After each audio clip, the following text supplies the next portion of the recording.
problems, just managing themselves, pushing through until the day there was an incident, and maybe on autopsy or on further investigation, we discovered that there was an underlying cardiac problem. So that's why we say it is sudden cardiac death. This one that is sudden, are there symptoms? Yeah, usually what we call a prodromal phase or signs and symptoms, where the person may feel, unusually weak or fatigue. Sometimes some of them it can come with chest pain, some chest discomfort or chest pain that cannot really be so clear. Just feel some chest discomfort. Some of them may have what we call palpitation. Okay. A sudden awareness of one's heart. Usually, the heart beats 247. You don't get to know that your heart is beating. I think you don't get to be aware of the beatings of the heart. But when one begins to feel or be aware of the heartbeats, that's what we refer to as palpitation. Like what kind of feeling should that person have? As the heart is pulsating, you hear, you are aware that my heart is beating too fast, or it's beating irregularly. Sometimes there is this feeling of fear and the heart will suddenly jump. Other times it could just jump for no reason at all.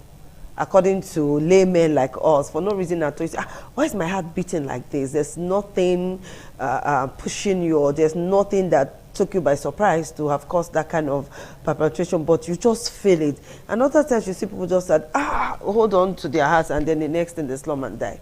So such is a pointer to why somebody should get evaluated properly. For instance, it's not normal. I usually would not feel that heart jumping. Usually would not feel that heart, beating too fast. And for no reason you are feeling it. Well, it's okay when somebody is anxious. That could be physiological. Or when somebody is, exerting himself, or maybe somebody that is running. When you run, the physiological response of the heart is you feel your heart beating faster. And for this one, for no reason, you just going about your normal activity, which you would do before. And you can feel the heart, jumping, like you say, that's what we call palpitation. That suggests that all is not well. So that one should visit. But unfortunately, even at that, I've seen it happen and say, what I need is a bottle of soft drink. Let me not promote them now. A bottle of soft drink and some water, I'll be fine. I've seen it happen to somebody, and the person just took a bottle of soft drink and said, okay, I think I'm good, without thinking of going to the hospital. The hospital is usually the last place every person will want to visit. And that on its own is, I think that on its own is a pandemic already, because people don't go to hospital until it is quarter past. So now let us look at those with underlying ailment that should be aware of this problem. Yeah, usually with people with, there are things we call risk factors. Risk factors means what are the conditions that predispose one to having a sudden cardiac death. Okay. And so we could categorize it as nutritional. You can even say genetic. When you say nutritional, things like excessive alcohol comes in here. Of course, excessive alcohol, some persons will have their hearts racing and jumping. And sometimes there are some drinks referred to as energy drinks. I don't want to mention some names now. Those drinks, please don't mention. We just know the energy drinks, sport drinks. They make you feel alert, energetic. Even sometimes you don't sleep. But if you look in, some persons could take as much as more than they should take, and they will be wondering, the way my heart is beating, it's not regular. But nowadays, people live on it, especially young men. You see them carrying it in water cans and some get in lucky. All kind of bottles. Some get but that lucky. is what they live on. Some get lucky. They know that, it is each time I take this, I feel this symptom, and they stop. And when you take away the trigger or the assault, it means that the injury is off, and then the person will be free. But someone may not know, just keep taking it and taking it. And before know what's happening, there's problem. That's why I said nutritional comes in, the energy drink, the excessive alcohol. Then for some reasons, when you talk about malnutrition, we have what we call micronutrient malnutrition, things like magnesium particularly. For some studies, it's been observed that when the magnesium intake is low, it can predispose to a nutritional factor causing sudden cardiac death. For the purpose of educating the public, can you please break down this magnesium intake? Most times when we take our food, we talk of balance. That's why we talk about fruits. Sometimes we say take supplements. If one goes for a routine screening and the magnesium level is low, there are some reasons we say, okay, let's do micronutrient screening. And if it's low, they will give you some supplements, and of course, take some fruits. Most of the food we eat, all those things we put, some of them have some of these micronutrients in the amount that is sufficient for the body. But if for some reasons there's, we're not having balanced diet and there's some malnutrition from micronutrients, then we'll put in supplements. In this economy, we are talking about getting our tummy filled, not balanced diet now. But most times, some of the things we need for the balanced diet are things that we could help ourselves with. As simple as having a garden, once in a while putting fruits in your diet, those little things that we may just commonize. They really may not be so difficult to access. And we don't need so much from these micronutrients just to be well nourished. Then things like genetic factors. In genetic factors, a lot has to do with genetic factors because for some reasons it just runs in some family. If in some family you have this history of people having sudden cardiac death, people just slump and they are no more, they slump, and particularly when it's multiple, that suggests that every member of that family should come for screening, so we can pick the problem earlier and then begin to see how we can manage the risk factors. It's not the person's fault, that in some families, for some reasons, we have what we call hypertrophic cardiomyopathy. The heart just excessively thickened. It's not your fault, but being aware, one anticipates. And it's not a village people thing. Not necessarily. Because that is what we usually attribute it to. Not necessarily. Medically speaking, it's a genetic factor. That's why I said nutritional factor. I've explained that. I've talked about genetic factor. Now we're talking about what some of them, we call them long QT syndrome. For some reasons, the electrical transmission in the heart, because of some structural malfunction or abnormality of the genetic makeup. So the conduction is not smooth, it's longer, like you say, long QT syndrome. And that's predisposed to abnormal conduction. And that can cause a sudden cardiac arrest, and that's sudden cardiac death. And we have acquired, we have congenital. Of course, for the acquired, there are some drugs that can prolong the QT interval. So such drugs, in some conditions, are avoided. So there are some tests we do when the QT is prolonged. Some of those drugs are avoided because that can lead to sudden cardiac death. The patient already having a background problem. Then there are a lot of others. So we'll talk about genetic. We'll talk about I've mentioned nutritional. Yes, you have. We have what we call arrhythmias. Arrhythmias still talks about the electrical conduction of the heart, because the heart works by both the mechanical and the electrical. That's what keeps the heart working. So with the electrical components, if there's any problem in the transmission, what we call arrhythmia, it's like somebody, when you say somebody is having what we call convulsion epilepsy, sometimes in this transmission in the heart, there's some disruption or abnormal flow. So that abnormal flow is what we call arrhythmia. One of them is what we call premature, I'm sorry for using a lot of medical No, go ahead. Well, premature ventricular contraction. If an ECG is done, sometimes it can be occasional, not to worry. But for some time, if it is maybe having it occurring like 10 times in an hour, that's significant. And that can give an idea of this person is at risk of sudden cardiac death. So having that, evaluating the arrhythmia can help us know and categorize. So there are a lot of other risk factors, but for time, just there's one I'm going to ask you after this short break. All right, the program is Healthy Living on Independent Television. We'll take a very short break, and when we come back, we'll continue with questioning the doctor so that we can get answers to our problems. We'll take that short break now.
right, thank you everyone for staying tuned. We're still on Healthy Living, and I'm talking with Dr. Onwualu.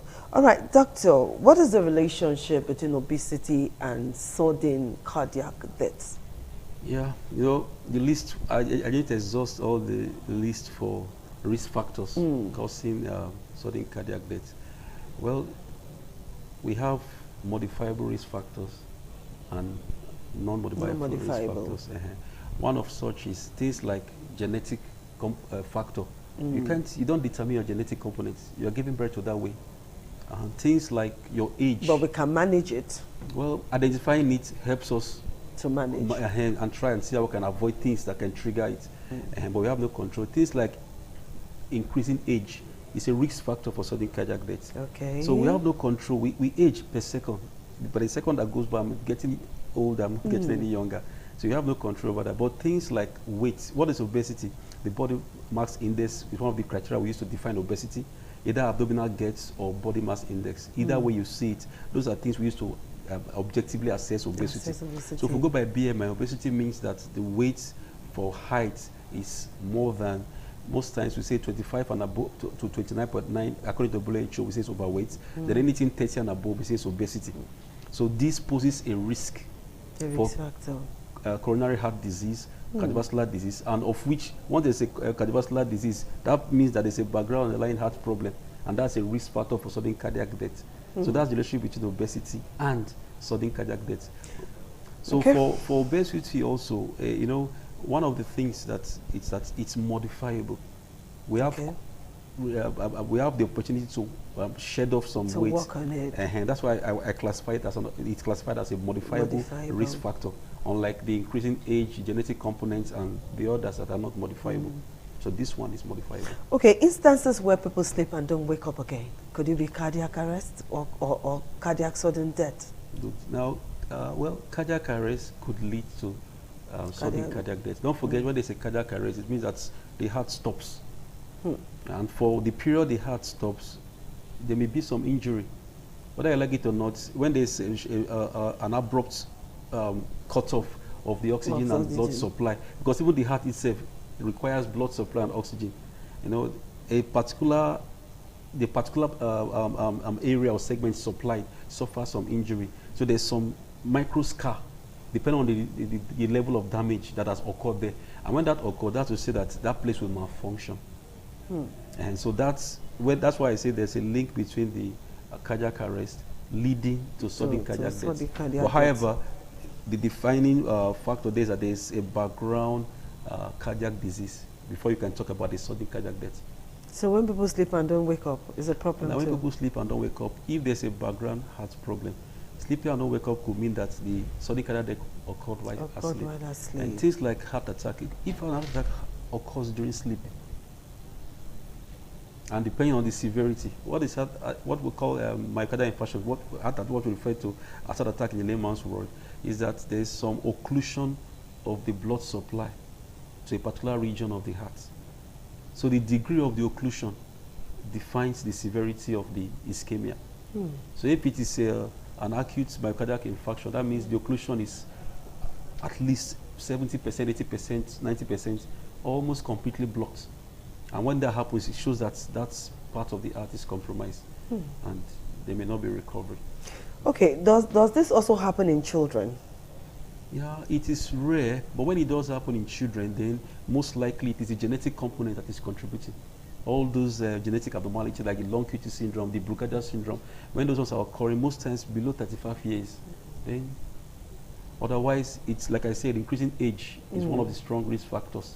As we grow older, the vessels are sclerosed, you know, the heart is old. And for most times, people that already have a background heart problem, for instance, heart failure. So when they have heart failure, suggests that the person is also at risk of having a sudden cardiac death, particularly when the ejection fraction, because when we do a scan of the heart, what we call echocardiography, we are able to assess for the systolic function by the ejection fraction.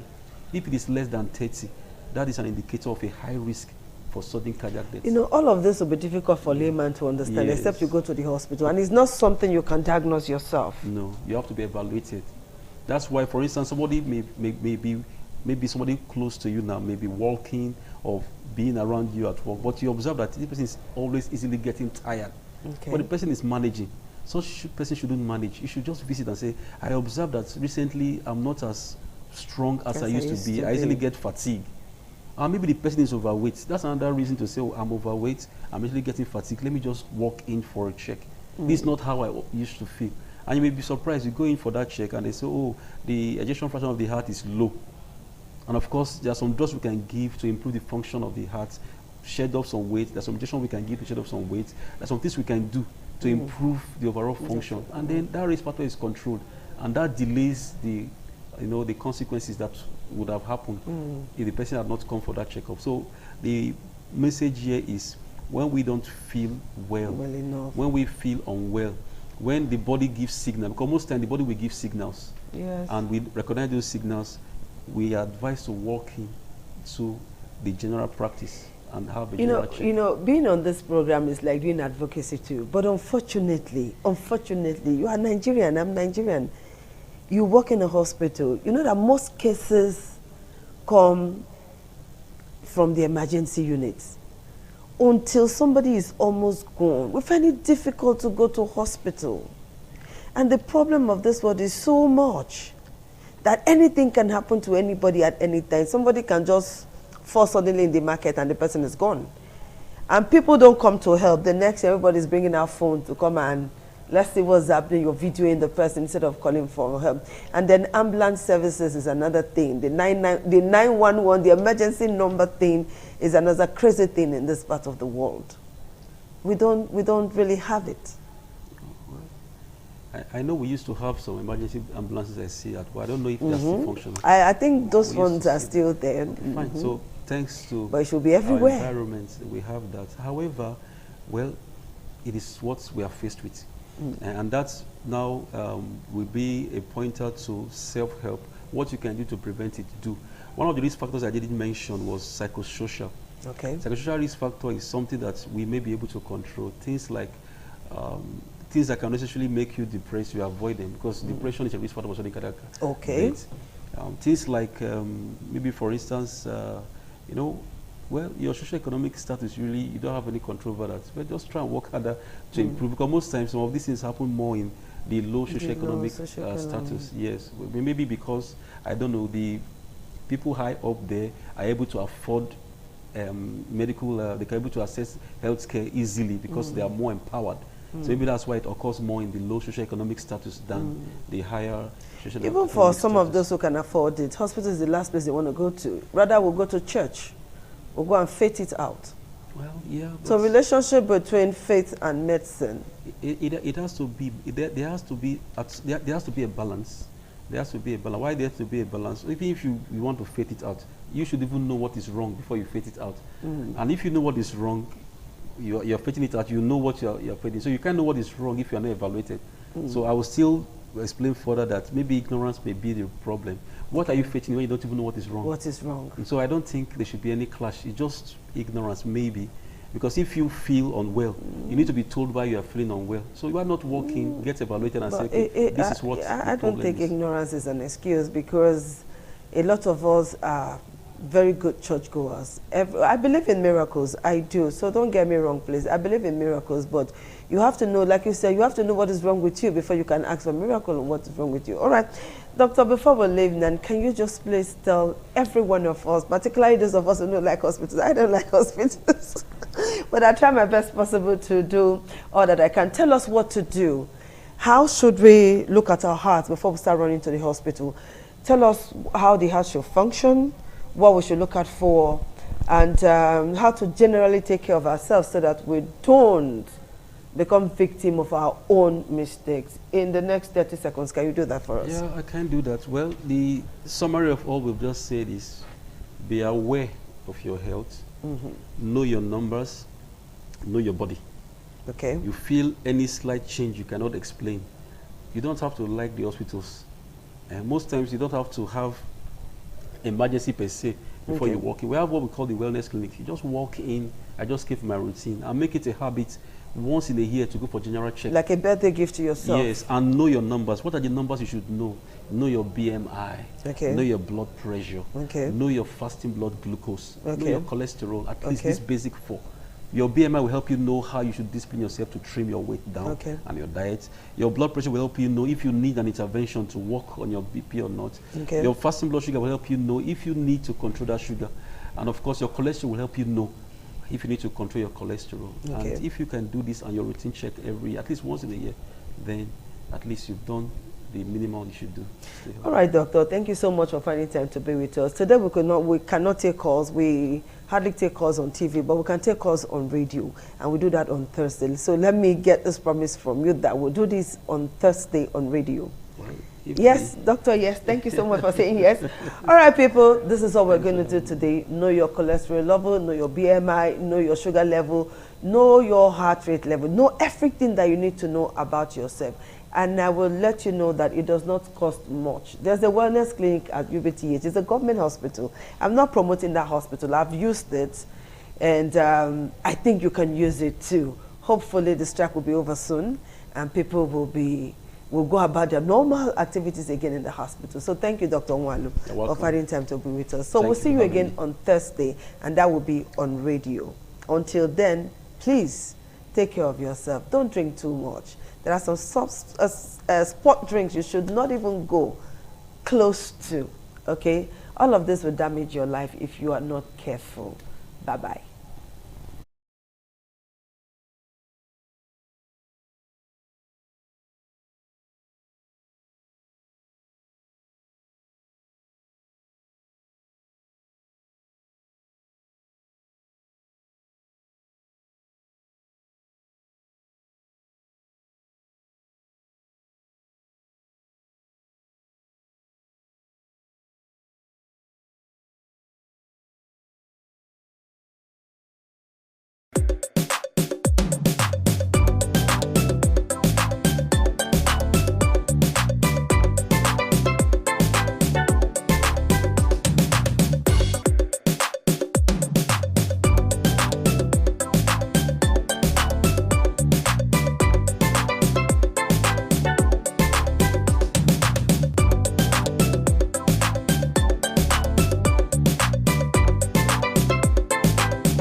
Thank you very much for joining us on the program, Healthy Living. What is the kidney? The kidney is an excretory organ in the body, which is for metabolism. Tuberculosis affects many organs in the body, but the common ones it usually affects is the lungs. Epilepsy is a neurological problem. Okay. It is an injury in the brain, which causes someone to begin to convulse, to go into fits. It is curable, but the cure is a long-term thing. If you eat well and avoid those risk factors that will make your immunity to be down, then the risk of contracting tuberculosis will be reduced. If you're healthy, then you're wealthy.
TV, certainly the best.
Good afternoon and welcome to the news at 3.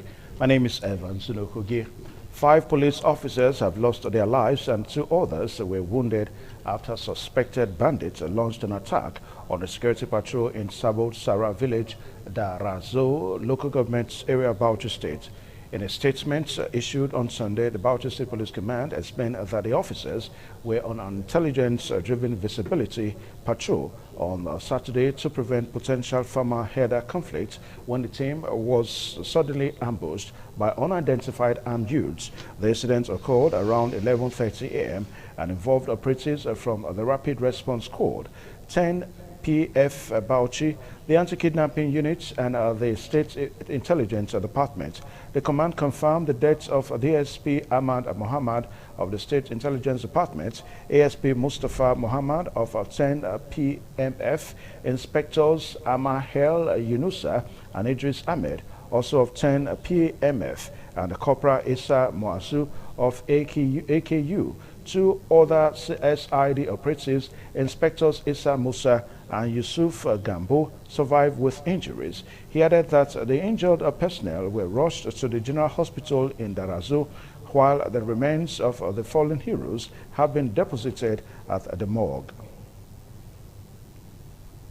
Away from that now, the NNPP on Monday urged the Independent and National Electoral Commission, INEC, and Nigerians to disregard purported congresses by the Kwangwasia movement led by Senator Rabiu Kwangwaso, describing it as unconstitutional.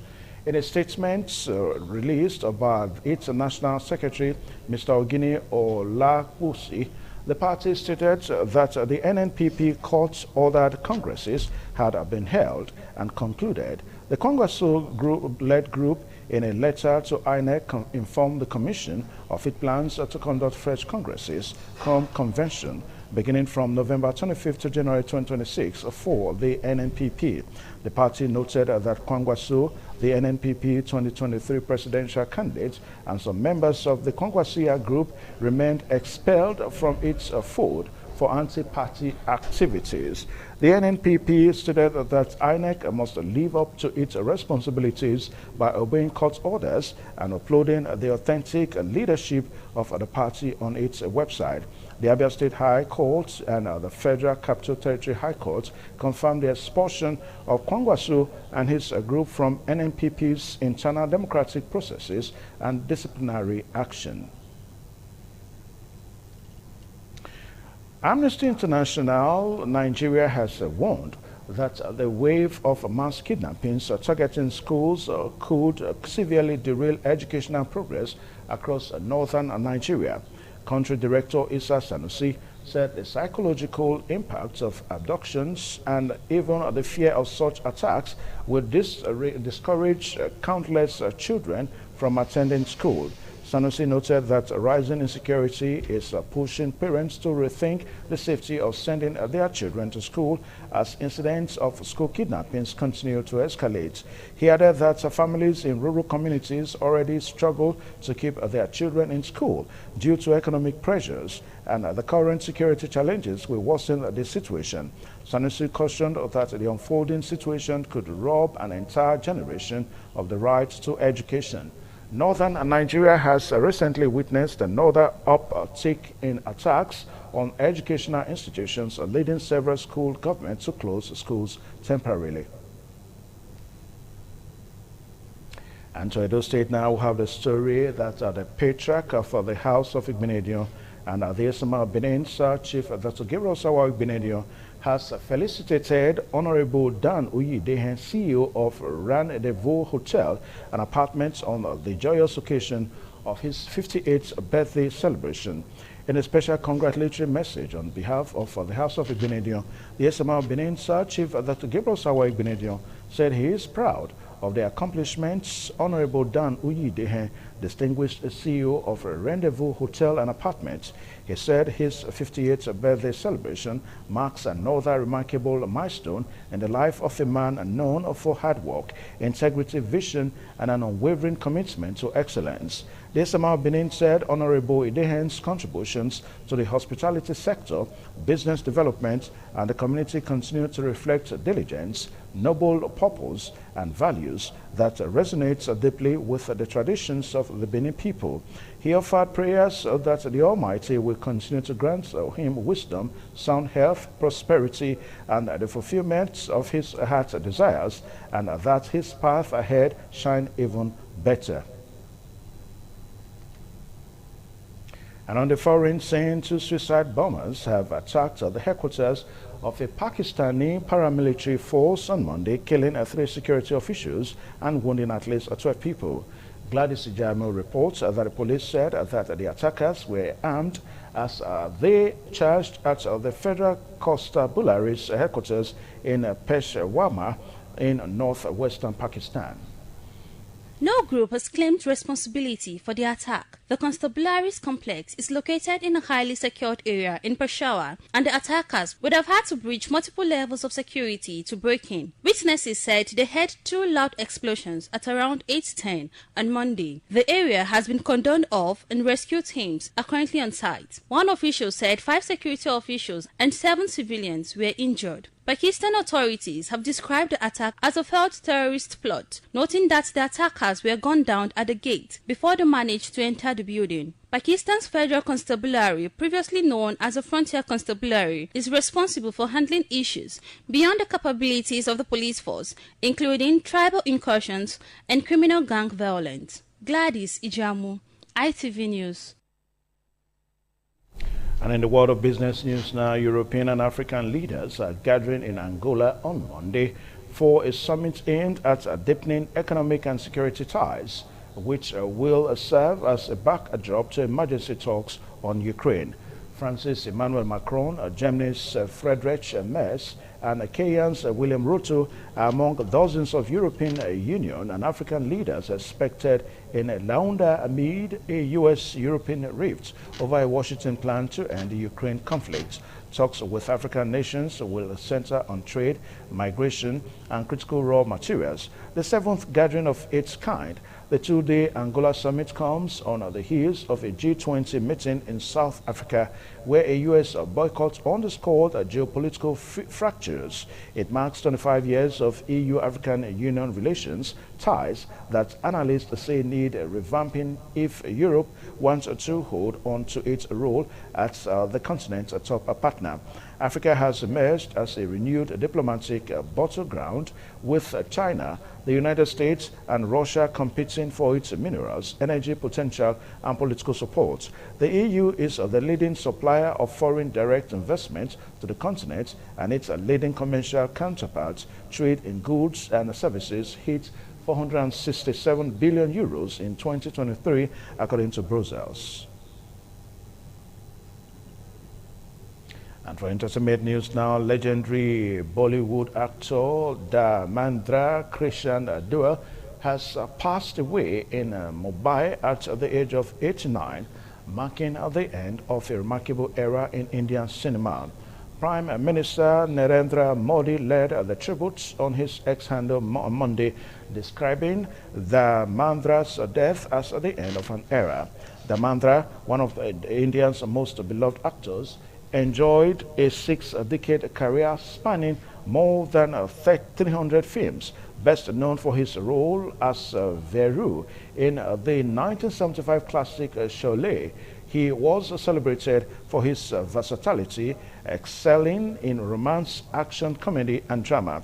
Born on December 8, 1935 in Punjab's Ludhiana district, Dharmendra rose from modest beginnings to become one of Bollywood's most admired stars. After winning the nationwide talent contest, he moved to Bombay and made his film debut in 1960. His breakthrough came with Mibal Rose Bandadini in 1963, followed by decades of box office hits. Despite never occupying Bollywood's #1 spot, he remained one of its most enduring and respected figures. And sports news now, Nasarawa United regained a top spot in the Nigeria Premier Football League and PFL after a 3-0 victory over Economy Warriors in Lafia. The win puts an end to Mangots' side's 4-game winless streak, and as Yusuf backed a brace for the host, with Gaba Mohammed scoring the other goal. Holder Romo Stars beat Barrow FC 2-0 at the Moshood Abiola Sports Arena, Abeokuta in Enugu. Kenneth Nachuku Agu scored the decisive goal 20 minutes from time as Rangers beat Niger Tornadoes 1-0. Wikitoris rallied from the goalless down to earn a share of the spoils against Bayelsa United.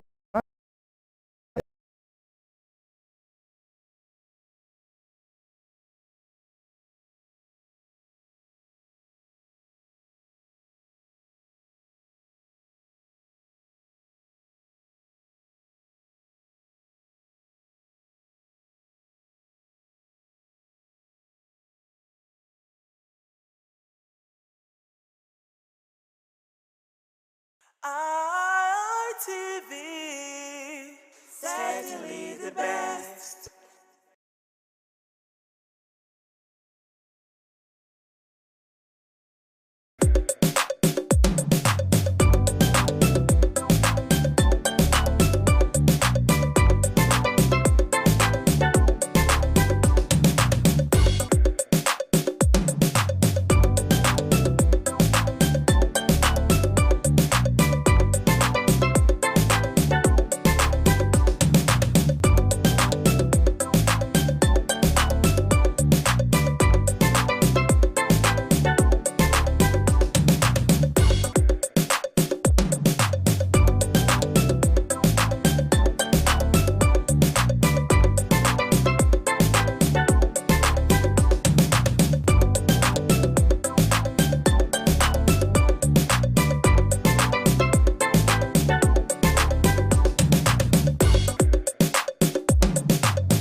Thank you very much for joining us on the program, Healthy Living. What is the kidney? The kidney is an excretory organ in the body, which is for metabolism. Tuberculosis affects many organs in the body, but the common ones it usually affects is the lungs. Epilepsy is a neurological problem.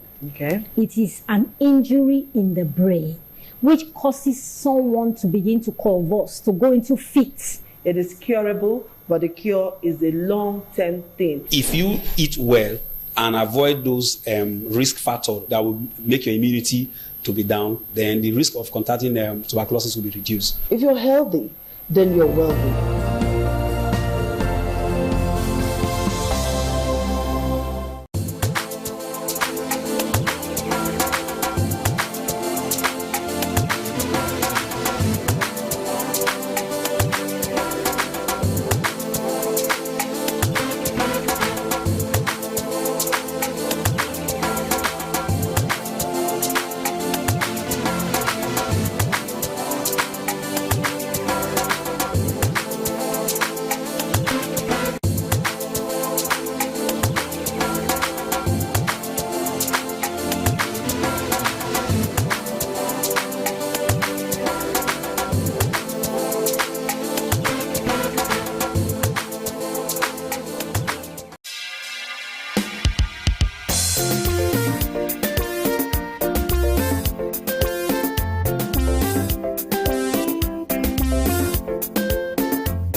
TV, certainly the best.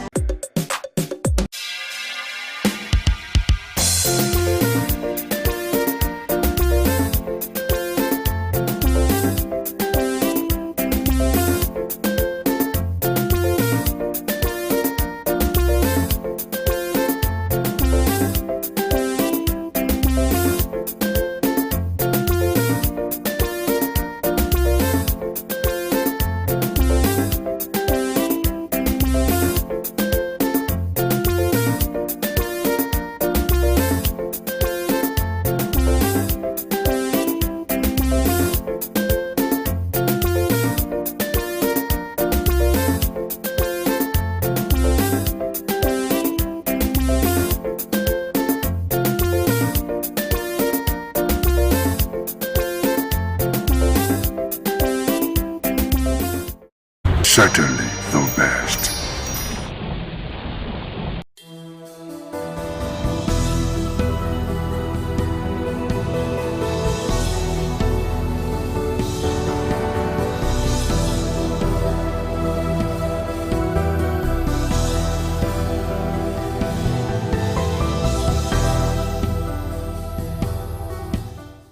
Good evening and welcome to Voices of Freedom. I am Stephanie Notoriwa. Tonight we confront a topic that pierces the heart of our humanity: child molestation. It is a crime often buried under silence, disguised by culture and protected by shame.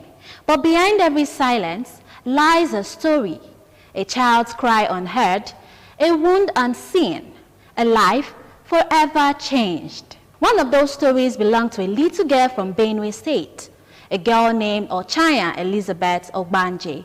Her name has become a haunting reminder of what happens when a society looks away. At just 13 years old, Ochanya's life ended, not because of illness or accident, but because of years of sexual abuse at the hands of those she trusted most: her uncle, a lecturer; his son, a student; 2 men, 1 child, a horror hidden in plain sight.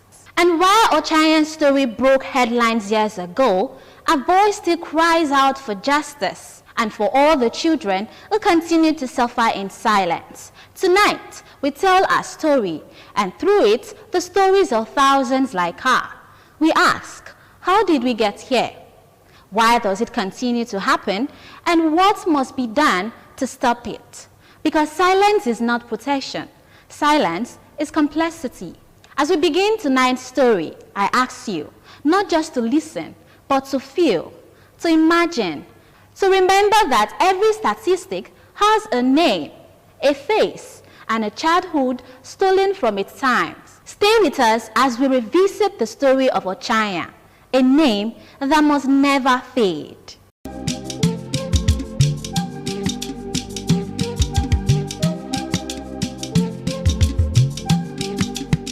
In a quiet village in Benue State lived a girl named Ochanya Elizabeth Ogbanje, bright-eyed, curious, and full of life.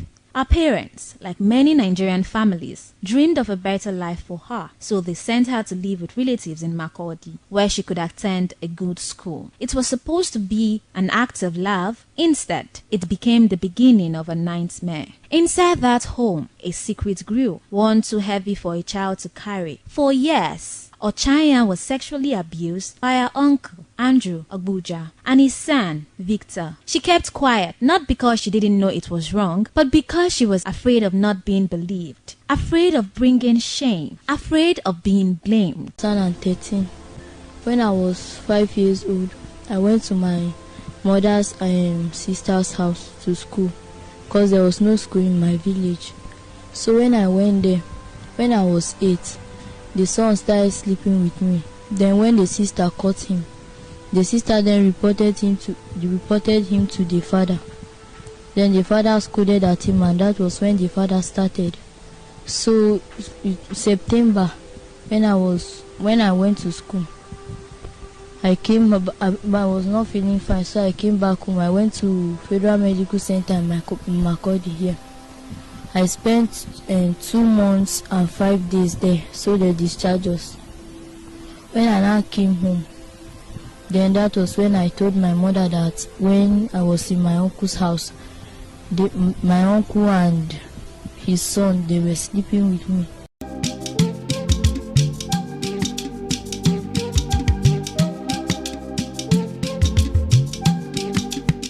Like many victims, she was trapped by fear and silence. The abuse continued until her body could no longer bear the pain. She developed vesicovaginal fistula, a tear caused by severe trauma that left her inconsistent, sick, and in agony. When she was finally taken to the hospital, doctors discovered the truth. She told them everything. For the first time, she found her voice. But it was too late. On October 7, 2018, Ochanya died. She died, but her voice lived on. Nigerians took to the street and to social media demanding justice. The hashtag Justice for Ochanya became a national outcry. Activists, lawyers, and citizens united, not just for Ochanya, but for every child who had been hurt and silenced. But justice in Nigeria moved slowly. Our alleged abusers faced trial. The son fled.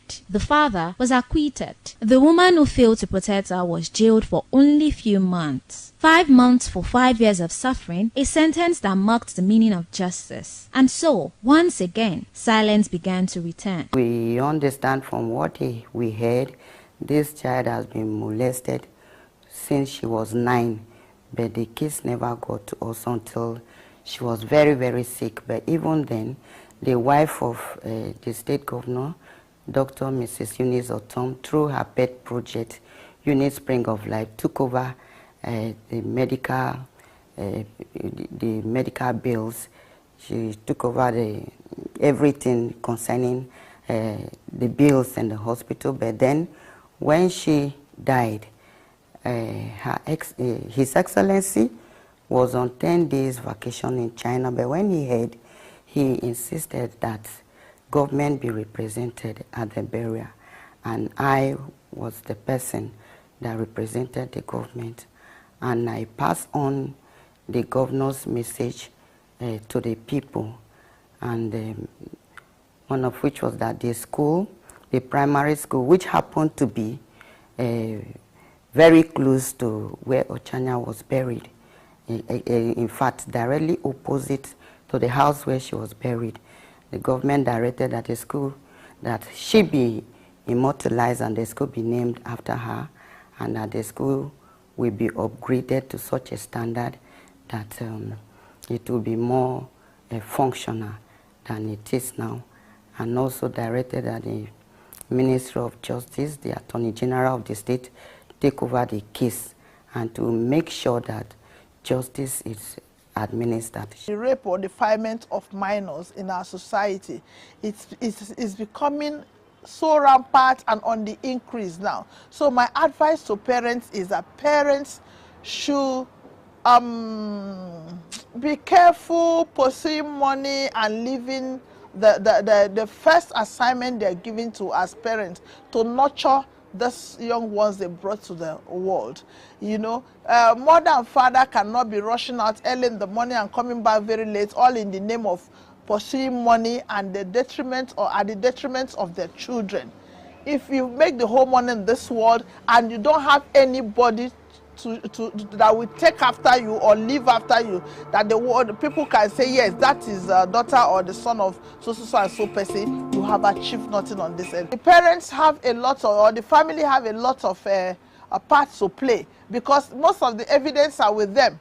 They are the ones to say, yes, our daughter has been raped, and we have evidence to say, especially if we don't get to know about it on time. So sometimes you find out that in between the whole thing, the family disappears. And when they disappear with the evidence they are supposed to give, what do we do? You know, so sometimes we lose out in that manner when we cannot continue the case again. We have some of them on hand now that you call and call and call. The family members are not ready to cooperate with FIDA so that we can get to the end of those such matters. Then when children report, now I'll tell you a scenario using the FCT situation where the Child Rights Act and Violence Against Persons Prohibition Act are currently justiciable. Do you know that if a child gets raped in Abuja today, the child is expected to foot the child's transportation to go to police and open a file, which is usually on the average cost 2,000 naira. Then the same child will go to the hospital to take medicals to ascertain a baseline to know exactly what happened, how the condition of the child, you know, if it corroborates with the story. The child will pay for that. Then the child is expected to pay for the medicals of the rapist or the rapists of the child. Then the same child is supposed to pay for police to go and invite whoever is doing all of this, and then pay for everything that has to do with investigation of the case.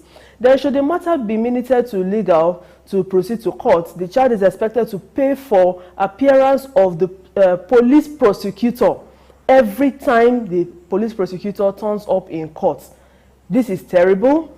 Then should the court choose to remand whoever the alleged person is in prison, do you know that the child is expected to figure out how to get money and pay the prison officials, who usually have their vehicles on the premises, at least 5,000 naira to take the people, you know, to prison?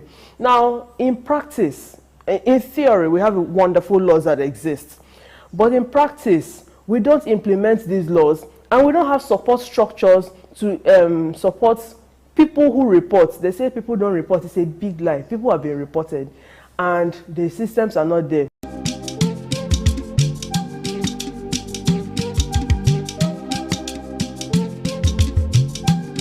Until recently, when Nigerians reignited the core to reopen a case to demand that the story not end where corruption, demand that the story will not end where corruption neglects left it. Ochaya's story is not an isolated tragedy. Across Nigeria, thousands of children suffer sexual abuse every year, often by relatives, teachers, or people they trust. Yet, most cases never reach the police. Families hide the shame, communities stay silent, institutions fail to act, and the children, the innocents, are left carrying scars that never fade. The trauma of child molestation goes beyond the physical. It destroys confidence, it plants fear, it breeds depression, it creates adults who struggle to love, to trust, to feel safe again. And in societies where silence is mistaken for dignity, predators thrive in darkness. But there is hope.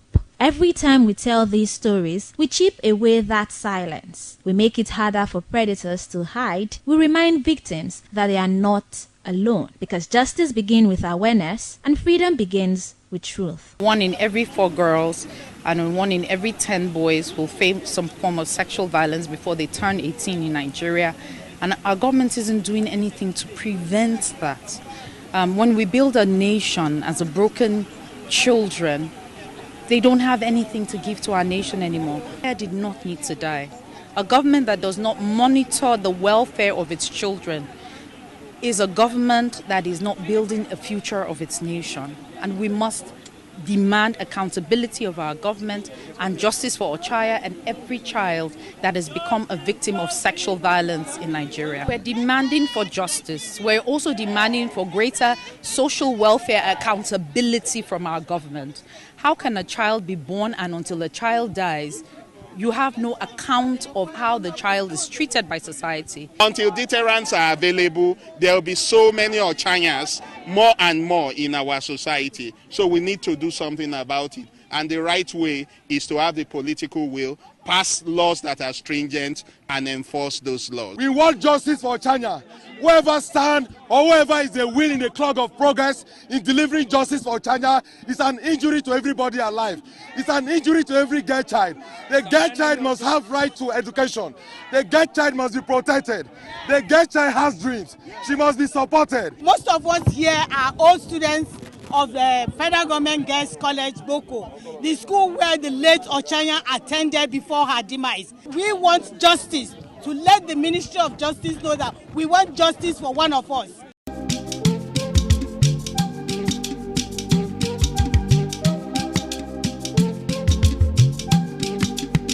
You've heard our story, the story of a girl who trusted, who suffered, and who never saw justice. But Ochaya's story must not end with sorrows. It must become a call to protect, to educate, to act. Parents, speak to your children. Schools, teach boundaries and concepts. Communities, stop protecting predators. Justice must be louder than shame. Ochanya's name is more than a hashtag. It is a symbol of what happens when silence wins, and of what can happen when courage speaks. As long as we continue to tell our story, she will never be forgotten. This has been Voices of Freedom. I am Stephanie Notoriwa, and tonight we say protect the child, end the silence, demand justice. Until next time, stay blessed.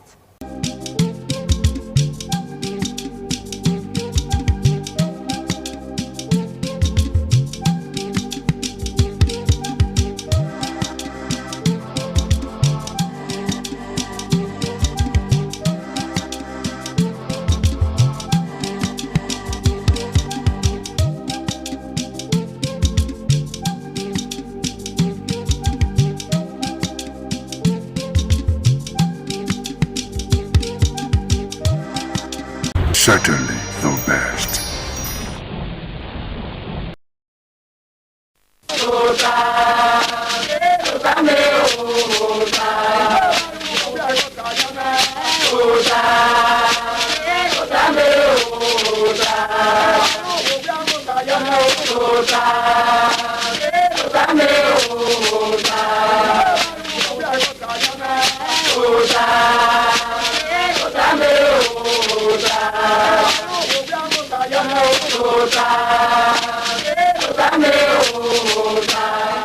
Waya bota na niwa ugi bota we se ni ma gwa kandere na niwa oko e ne nori lohio nori le emata noria emi no keke no mabewo ke no veria akugbo orewo oreke orodunwe ore nogi oroka le na iwe mina dewe na ya ke ni wa Allah da wewo oba ya je ari oba we ya je na ya fe na ya awo meji manedo manoka yele manodunwe manoka mane eligi maye wo meji ma adiri mama wo meji ma lebi ya lawuda o ebe ke ni maye o se ni ma gba kan na fina ni wa ibota we de na ore ma o ti ma re Victor Bizugbe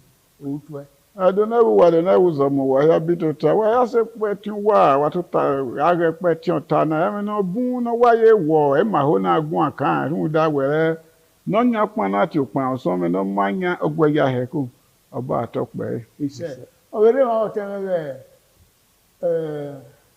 oye gboma no bi abe oka o abe obukan eni wa bota wa bebe de kai afuwe gbosa lo bo ogwa yaro wa ya tota wa we dan here emi ni ma we you no kan we epetu we na wa we se oba atokpe ise mere ma so abose nje no bi e o no ri ejoba yo kai o we do ya fe ina be o ka jo ye o ya fe worldwide me do to wa ya oba atokpe ise eri ma gwa kan ni wa o emi ni nínú kaba gae ọkà láàrẹ̀ ọjọ́wé láàrẹ̀ òhẹ́ láàrẹ̀ ọ̀kàgẹ́lẹ́ ní anákìrẹ́wó elógèrèrọ̀ ùdẹ́mìnà kíánà elógèrè wèso ẹ̀wọ̀n elógèrè anámẹ̀ ọjọ́wé láàrẹ̀wá ọjọ́wé ọ̀rọ̀ ọjọ́ òhẹ́ ọ̀rìnwézẹ́ lílẹ̀ ẹ̀wọ̀n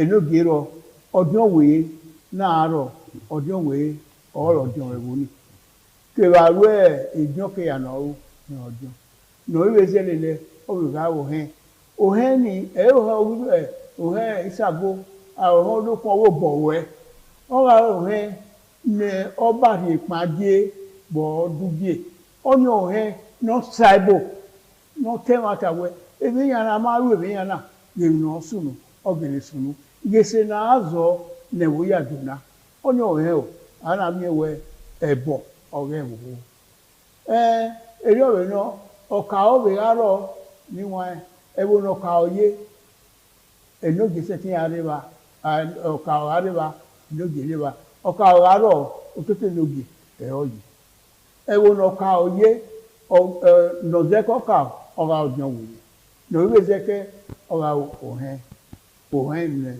no ba le wo we alowo that do that do why odyon we ra ro gojon odyon we yo ka zeke no bi wo gojon iyo ka zeko ka iyo ka zeke ohen to boy ra we re ogwa yo ka rize anyway eyi no iya ehana aya na nda sumina nene ejeje ogewo ero nene adoro na ya dole wo yi ero no salobo ahi oyi re ni nana no ya dole wo yi ana bu ya yo as ero no salobo ahi ni ya ra wi no kete na wo ana gwa lo to seriously o ma ne obi ewo use ti odun we wewo otedo we ni ari wu era de era bi yu na ke wo bere ona do bi owe wo ni use ti mo odun we uwa yi abun awa ru ko geba use ti mo odun we o yi wa sunu ni a awa bi e ba odun ma yesu egbe uwu wo ori odun uya doro o bi a de gwa e ma ni je won yaro e ma onu su ni eyin ewo no iro ilẹ̀ ọ̀tá mú ẹ̀rù sí ẹ̀tẹ́rẹ́ ọ̀tẹ́rẹ́ bílógbé. Bàbá rẹ̀ ọ̀wẹ́ ọ̀gbọ̀gbọ̀gbúnù ẹ̀rìnà èkùn èmú wàá hàn wí yọ̀tàn ọ̀nà àlóhò. Húndàwẹ́ ẹ̀dọ́ ìyàn kéwàá àmì ẹ̀wọ̀n ẹni ebò àmì ẹ̀wọ̀n tí àwọn àmì mi yàn lúfin ọgbàrà èmùdíà. Ori vie kaime when the governor muja on have a commissioner when the president muja of the minister kaime ni garo eni aye me se kinoye e wo no kaime we ye ne shi bi be aweri e o kaw o be gare wa kate awu nu de ya na mo wu kekere wo we na che odon water odon wo we ke odon we han tí màá mẹ uwu kí máa kéré ìmá. Èwà ní àmúbọ̀ yí ẹ̀ ọ̀kà òyí. Nó gbá òkótọ̀ nó ra rẹ̀ ẹ̀. Ní ẹ̀rẹ́gì ìmá lè wá fi owó ẹ̀ ló là ẹ̀ òtọ́ rẹ̀ wò náà. Wò dẹ̀nà máa kẹ́kẹ́. Sọpọ́n nẹ̀dẹ̀rí yé náà ní ibú nìyà. Àmá ìlú yọrẹ́ ìnógì náà. Àárí ọwọ́ kàó náà. Àárí ọwọ́ dánwò náà. Húndàwẹ́ àrẹ́vìẹ̀ àrẹ́ ọ̀kàrẹ́lẹ̀ náà gbá ọ̀mà náà gíẹ̀ hù húndàwẹ́ ọjọ́ wèé hìn náà wọ́n ẹ̀ ẹ̀tẹ́ tí alẹ́ ló wọ́ ahẹ́. tó pa èmi náà wà lókè kàbọ́ọ̀dù ó pa ìmọ̀ dín ara ìmí wẹ́ ìyìn àyèhá náà màmá yóò dùn hùn náà ìyìn àgà sòlè gbó wẹ̀ ọmọdé kẹ́kẹ́ yéye tí yẹn akókò gbé ọ̀nà àìwọ́ náà nọ́pàá ìwé nọ́pàá ẹ̀wọ́ rí hẹ̀hẹ́ ọ̀dẹ̀ yóò fi hẹ́. Wèyà rẹ̀ ìbábọ̀ gàfà wẹ́ náà yà lè lè uvi ẹ̀ náà bọ̀ ọ̀hán lè lè ní ànámà mímí. Wèyà ìtọ́ kan náà wá sọ ẹ́. Ìyẹn àmì ẹ̀nà wà ìṣẹ́zà ni wà múdá yóò dẹ. Ìyẹn mú ìnìmù náà wẹ̀ hẹ́. Lérí òru yẹn dé ní kéwìn ẹ̀ máa dé. Ìyẹn wà á kó àìwò dẹ. Ni wà á rọ̀ ni wà á rí wìnà. Ìrà ni wà á wìnà ìyẹn wà á láàrin. Ìfi ọgí ẹ̀ ekun niyan oni iye no ro kekebe ekin giyan eni wa re wa ni wa re ro ni wa bowo wa eni wa boy eni o mu ogie rodun we de ase akota ni e de are gbogbe na mu e adu we no vere gbe mama ti ama mi ada me wa yin ami na na gbe nwa re rio inu ino ni ma na gbon ni ma na wa we yi piripiri na o na wi yan nya ni yan ese owo bazo ma so ma wesi ana bita we ogie ayewo na ene ma onu so pe ne ma onu ogugie dole oyi oba atope wesi otan riwo oka orusu ina oka bo wa la no ibi kikenan mo kon wa bi ye mo he no ta tan re bisu gbezo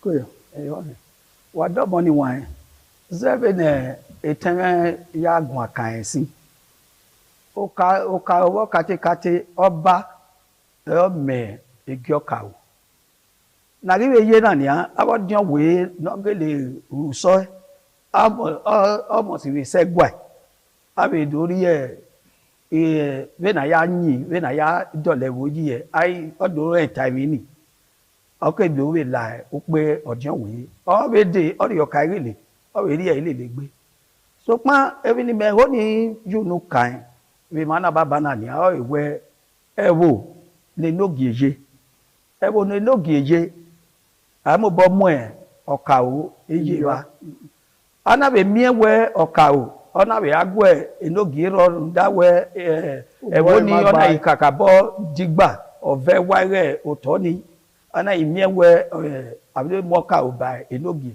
okawo ni enogi okaze okeze ora ibe zero da egie ba mune ojo we orize ba wa be ke ba pa igio hen no reba oribe ze bene oyale le gbe kian so pa ewo ni buro ne igio henje ojo we aro ewo ni buwe ro no kawe je ojo we aro ami ewo ne ojo we je ewo no ojo we je ni pa wa ye we ohen na be aro ojo we o ka ni se ohen ni o zebe ototo yi debe no yewe omo no bari na ebe wewe oye ohen so bedo ya so oni oba to bo ewo ni epo oni giangi ma ebun do na aro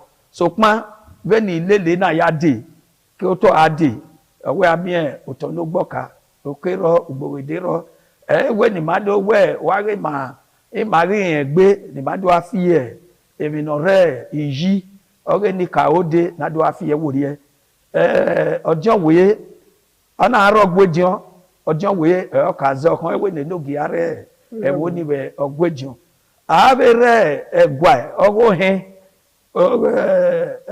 o hen ni o ka bi ize so pa an we emi na ube wo we ebu gba we na do mi agbaji awe we na ya izebe oka obode ebu ne enogieje no enogi okaze ebu ne enogieje okawo okaze ojo wuye o izelele iwo ni si ede wa bi ke wese eni wa hen matana ni uda we e won ka o ke wa ro no ye no wa we ilowo re na e wa so wo ka ogbe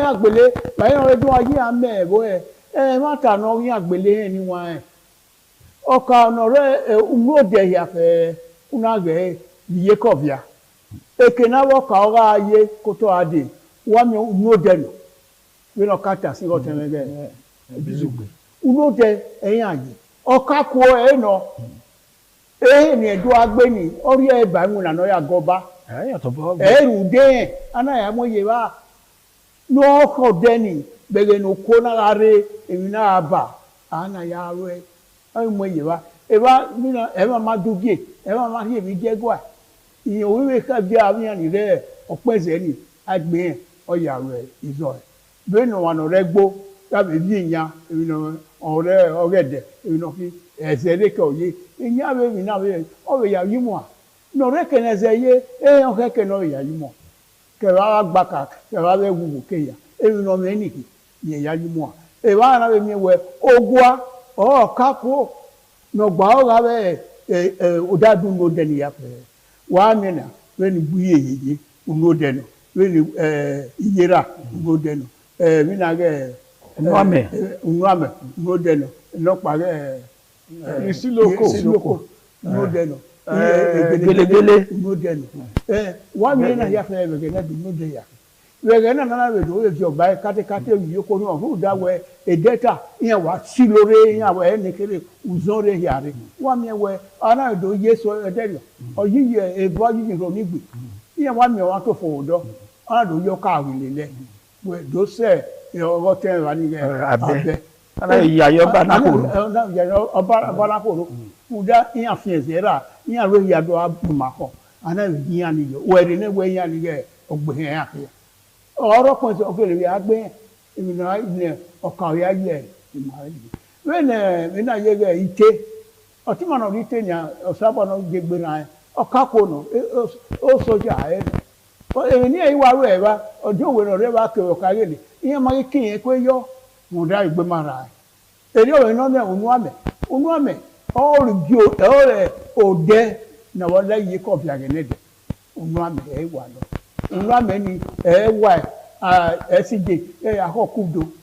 Èyí lẹ́sìn gbé yàkàn kúdò ẹ̀yà ìrẹ́wà òkúta náà yára gbá yẹ mọ́sù nínú àké níyẹ ọwọ́ sí yẹ sí jẹ lé màlúdó níyẹ yà lé màlúdó oyè gẹ́gẹ́ gbé níwọ̀n oyè wíwẹ́ gbóba ọ̀hán fíà wà rẹ̀bà rẹ̀ ní ẹ̀sìn gbé yìí kàn náà ìgbèrí nẹ ìjọba ọ̀nà ọ̀hán fíà irú nẹ ọ̀nà ọ̀nà ọ̀rẹ́ ọ̀tún rẹ̀ ọ̀nà yà mọ̀ká ọ̀nà ọ̀nà wà ọ̀ká ọ̀nà rẹ̀bà ọ̀yẹ̀ rẹ̀bà tẹ̀lé la ọ̀hán fíà ọ̀rẹ́ ọ̀tún rẹ̀ ọ̀nà ọ̀nà tó pa ìrìn màkà yìí hàn oyè ìrìn àmì ẹ̀wọ̀ ọ̀hán fíà rẹ̀ níyẹn rí bàmà ọkẹ kí wàá gbìn àyọ ni wọn ọkà ọdún he mẹkẹ ọhẹ akí ọdún wèé ọrẹ gbìn òhẹ nítorí akí iye ọrẹ dọnù ọyẹ ní kàtà sí ọmọ náà orí ẹwọ ọyẹ àmọ ọdún wèé lọjọ ọdún dára bí ẹ bá àbíyẹ ní yàtọ̀ àyà àgbò ẹ òbí ó tọkọ ọmọ náà máa ní ọdún wèé àyà àmọ ọdún wèé ẹ o.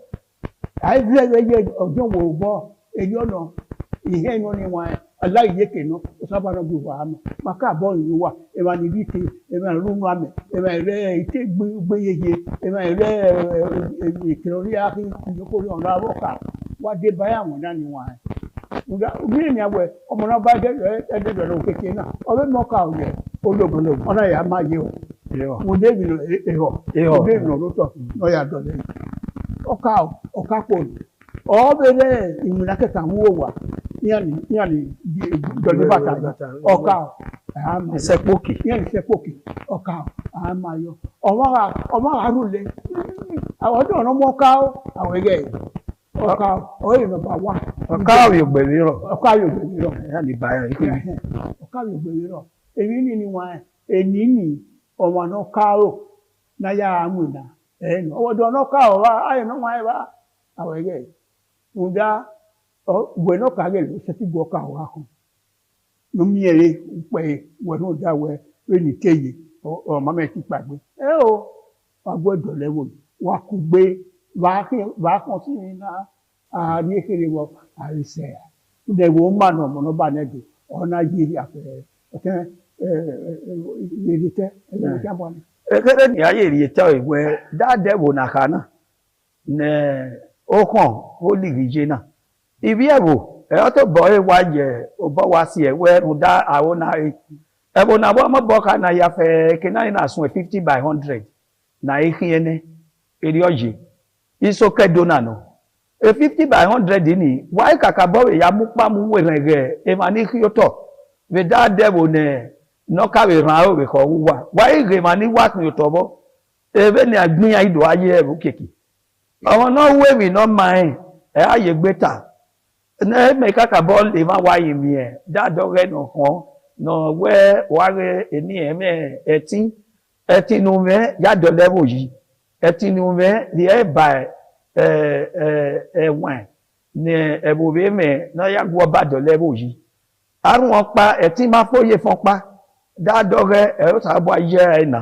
nálà ọ̀ kárí lókè o ọ̀dí ọ̀wé òkè o ọ̀dí ọ̀hún òkè o èmi nú ẹ̀ yàdọ̀lẹ̀ ẹ̀wọ̀nùjẹ́ yìí ẹ̀ máa mú bọ́ rèdó kàkàbọ̀ gun àkànrí bọ́tà ọ̀rẹ́ ẹ̀ náà wẹ́ ni màá yá fẹ́ náà yẹ ebi ayúrò họ wẹ́ wà dẹ́rẹ́ mi lọ sunu bẹ́ ẹ̀ dáadẹ́wò ní dáadọ́rẹ́ yẹ náà nìyà ẹ̀ máa ní wà tó tọ̀rẹ́ kẹ́ni sùẹ́ Emila we na egbu wa yota keya okon no de nekere awe na do bi orebobe ni mari orebobe ni ma emi ni maru na do mi ewe awori obe osaba na gori obe do mi wa ukegbe akwo di owe yin ugere akwo no gi emi ugere eme na tanikia ma se ti yawe gbo ebe ewu ya okeke we ni maru o ni ma fi ko wori ni ma gbe de ndika bẹ́ẹ̀ni aya bùdíà ẹ̀ ní aya dọ̀lẹ̀ ẹ̀dọ́ yìí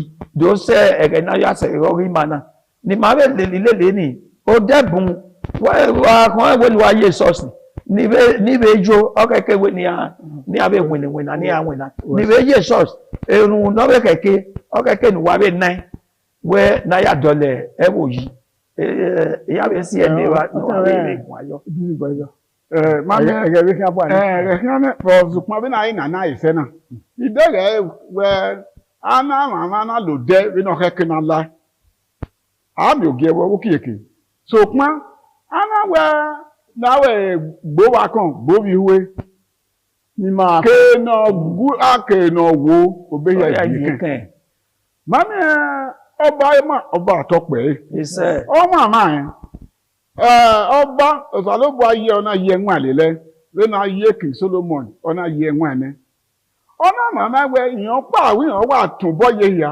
ẹsẹ̀ tí ọ̀nà bí ọbẹ̀ ìnígì wàgùnmẹ́ra wìnìwìnà náà ọ̀nà rẹ̀ kò gbọdọ̀ ìnígì ọ̀nà bí awọ kàrò wàdébà ìnígì awìnìwìnà náà ọ̀nà bí ọjọ́ wẹ́lẹ̀lẹ̀ dẹ́wọ́ máa dẹ́rù ya wàrà gbìnà wà á di àgbo náà jẹ anabe gbé tí kò tó tọwẹ wà á bẹ ìkàrẹlẹ wà á débàjọ wẹ ra gbìnà mọmí ẹ nánà kòkò ọyẹ rẹ ìka dẹlẹ ra ìhánámùdíà ìnámùkẹyọ ẹdẹ hùdọ ni ìmọ̀ nánà kòkò gbé wẹ náà hàn ọrọ náà nọpà náà hàn ọrẹ nọpà ìwìnà rà hìá ọrẹ náà nàdọ mí ẹwẹ mọ pàhó níyẹ náà hùdọ rà sí mi ìnọmásù ẹgbẹ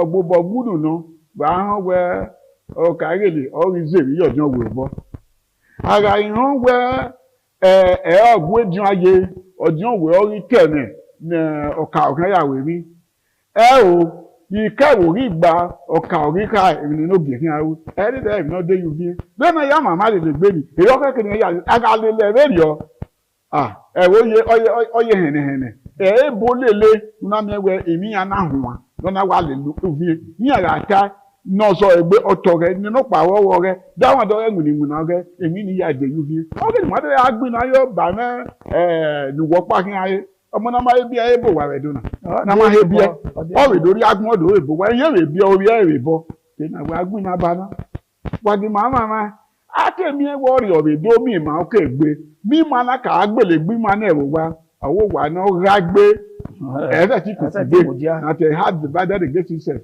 ẹ̀ẹ́dẹ̀ tí kò díà lóhùn dání wàhálì má kàrà gbé ní máa ń kàkà bọ́ ìkàtẹ́lẹ̀ àtúwà ó tọ̀ ní máa dé òwú mà yìí lóhùn dá ètẹ̀rà bẹ̀rẹ̀ àfihàn mára fihàn ẹni adúgbò àwẹ ọmọdé rọ ọmọ wà rẹ̀ dùn ọba àtọpẹ̀ ẹsẹ̀ níwọ̀n ayá ìwé òkè náà máa dún ẹ̀bọ̀n ni ẹ̀mọ́ àjọlọ́wọ́ wa ẹ̀yìn màgbọ́n akànnà n'ọdẹ kan n'oge n'ọdẹ kan ọkà n'ọdẹ kan ọdún wèé n'ọdẹ kan di ọdún ẹ n'oyi kpogi sẹwa ọnyọ rẹ ọkàyè ẹnà ọkàyè rẹ jásẹ gbé wẹ n'azẹ ọkàyè òun bíẹnu la n'ọdún wèé yára ìwé làdíà wẹ wòhìn agùn rẹ wòna wẹ̀yìn ajẹ òun wẹ̀yẹ yó ó yà kí n tún gbé orí ọ̀pá bí ẹ̀kọ́ kan di ọdún wèé ó bìí náà kẹ yèrè. Ẹ̀bọ̀nú bẹ́rọ̀ bẹ́gbọ́ àìkéná rí ákí ẹ̀wọ̀ pa èrí nìyàn máa ń wò ẹ̀wọ̀ pa èrí nìyàn lọ́wọ́ kó lè yà sórí náà máa ń yẹn nù. Wọ́n náà rè ní kọ́ ẹ̀bọ̀ ní àgbò ẹ̀nẹ̀ ẹ̀mọ̀nú rẹ̀ jẹ̀ lọ yé gbóyà kan sábẹ̀ má ní rò rè yọ nòrò ẹ̀yí ẹ̀ ẹ̀ka wọ̀ pa náà wọ̀ ẹ̀rí ẹ̀gbẹ́ ní orí àwà èé ní orí àwà. Dánmú èyí ni ẹ̀wò wọ́n bá tó sọ yèyí wẹ ìyádọ́lẹ̀ wo náà ó ìyádọ́lẹ̀ yìí ẹgbẹ́ náà fẹ́ ká máa bí wọn ọ̀rẹ́ bóyá ti ẹwọ́ di ẹyẹ rẹ̀ ìfúnpá náà sọ ègbé èyí màkà bọ́gbọ́n kaná wẹ́ ní wẹ́ ẹ̀wẹ́ òróbi ẹ̀wò ni adùn àmọ̀yẹ ẹ̀ nígbà ọ̀wá láìsùn ní yọ ẹ̀ abákọ̀ọ̀fọ̀ ayé abẹ́ nínú wúlò bí ẹ̀wọ̀ ní ẹgbìnà yọ ọmọ sọ ẹgbẹ́ yóò bí ẹ̀wọ̀ nà ọ̀dán jẹ̀sọ́ ìgbé ní mímèkè náà dúná tọ́ra dúná ní máa yà ó dúná tọ́ra dúná ní bàbá yìí Duna duna toga duna ni maya kala duna duna toga duna na wigire. Duna duna toga duna ni maya oko duna duna. Oh duna ni maya ije ije wana woka wele wana wojowe wana woka o wana we nibi oh duna ni waya kese wala o atesi ọba àtọpẹ. Iṣẹ́.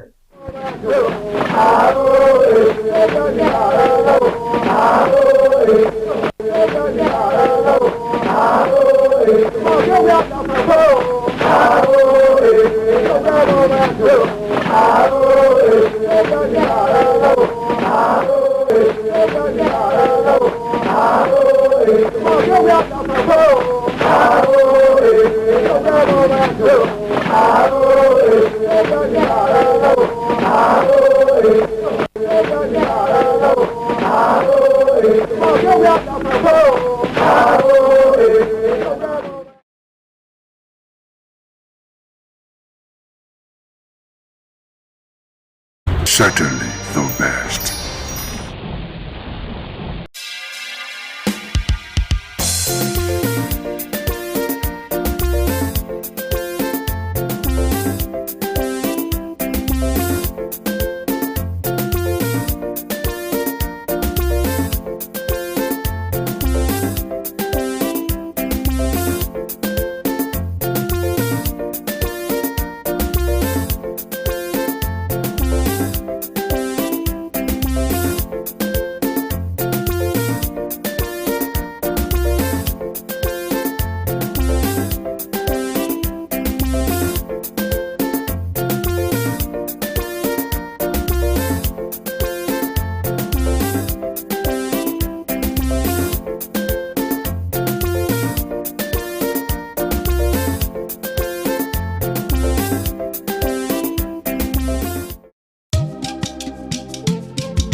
ITV, certainly the best.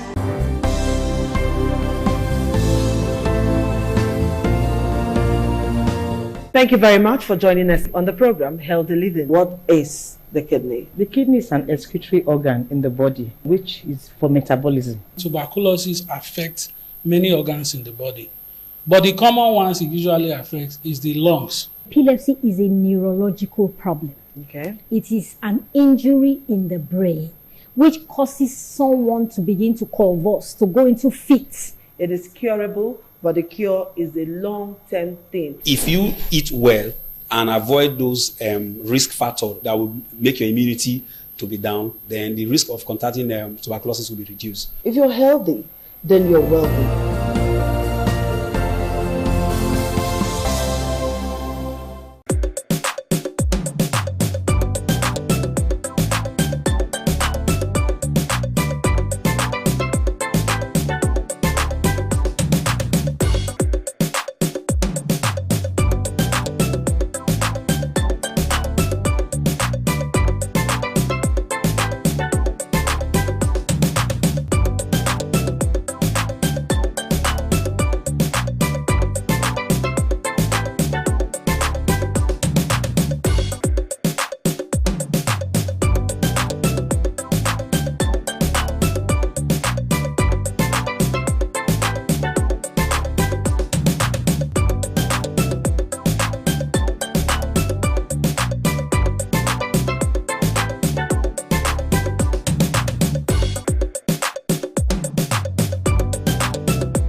certainly the best.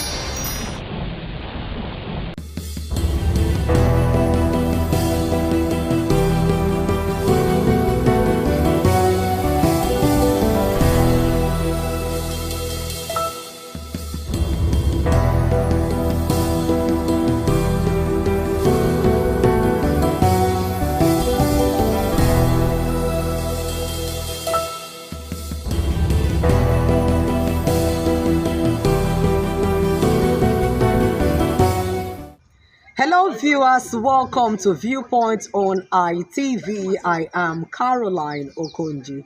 So today on Viewpoint, let's talk about the insecurity that has been affecting Nigeria as a country and how it affects our economy, our agricultural sector, and most importantly, our means of livelihood.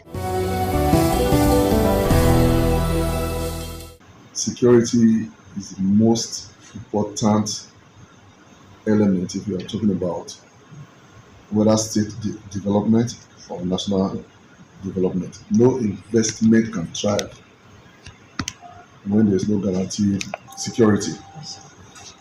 And I don't think any economy can grow. I don't think any country can do well if the security architecture of that country is not such that it's able to arrest things that will make investors scared to put their investments in that very environment.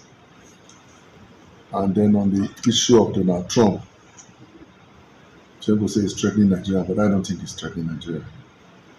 The issues raised that led to Donald Trump and the Secretary of War of the United States wanting to come to Nigeria, those issues, are they real?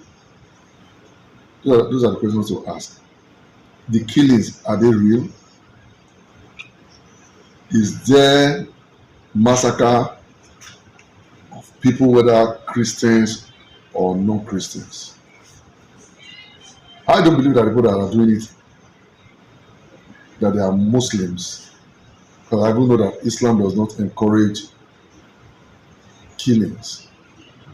So for them to think that they are on some mission for God in quotes, and nobody has been able to stop them.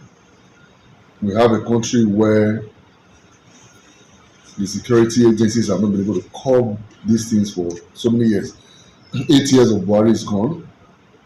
We are post 2 years now into Tinubu administration. That's 10 years. And in a country like Nigeria, you still see where they will show you on video where people are being killed and buried. The question when some people talk, the question I always ask them is it because those that are affected are not directly related to it? So I think that the American government, coming out to say that if Nigeria cannot solve it, they want to come and solve it. I think it's a wake-up call on one, the president, who is the commander-in-chief of the armed forces, who is the chief security officer of Nigeria, to either do the needful and let every Nigerian feel protected within our country. As of today, obviously insecurity has become a thing of concern for every Nigerian. And primarily from our own research, I personally have realized that the insecurity is given birth to by Nigerians themselves, in line with the high rate of corruption in the system. Insecurity can only reduce when the corruption level is reduced. The primary cause of insecurity in our society is lack of consequences to crime. So if there are consequences, as we all know, the Nigerians are very good in abiding to laws when there is consequences to the crime they commit. So the Nigerians are very good in taking advantage of loopholes when there is no consequences to their crime. If you pay attention to Nigerians that are in diaspora today, you realize that 80% of them are very law-abiding over there. The primary reason for that is because in the Western world, the consequences to crime is not negotiable. So, but coming back home today, we all have seen it, taking a negative tone on our society, and we all are, affected by it in one way or the other.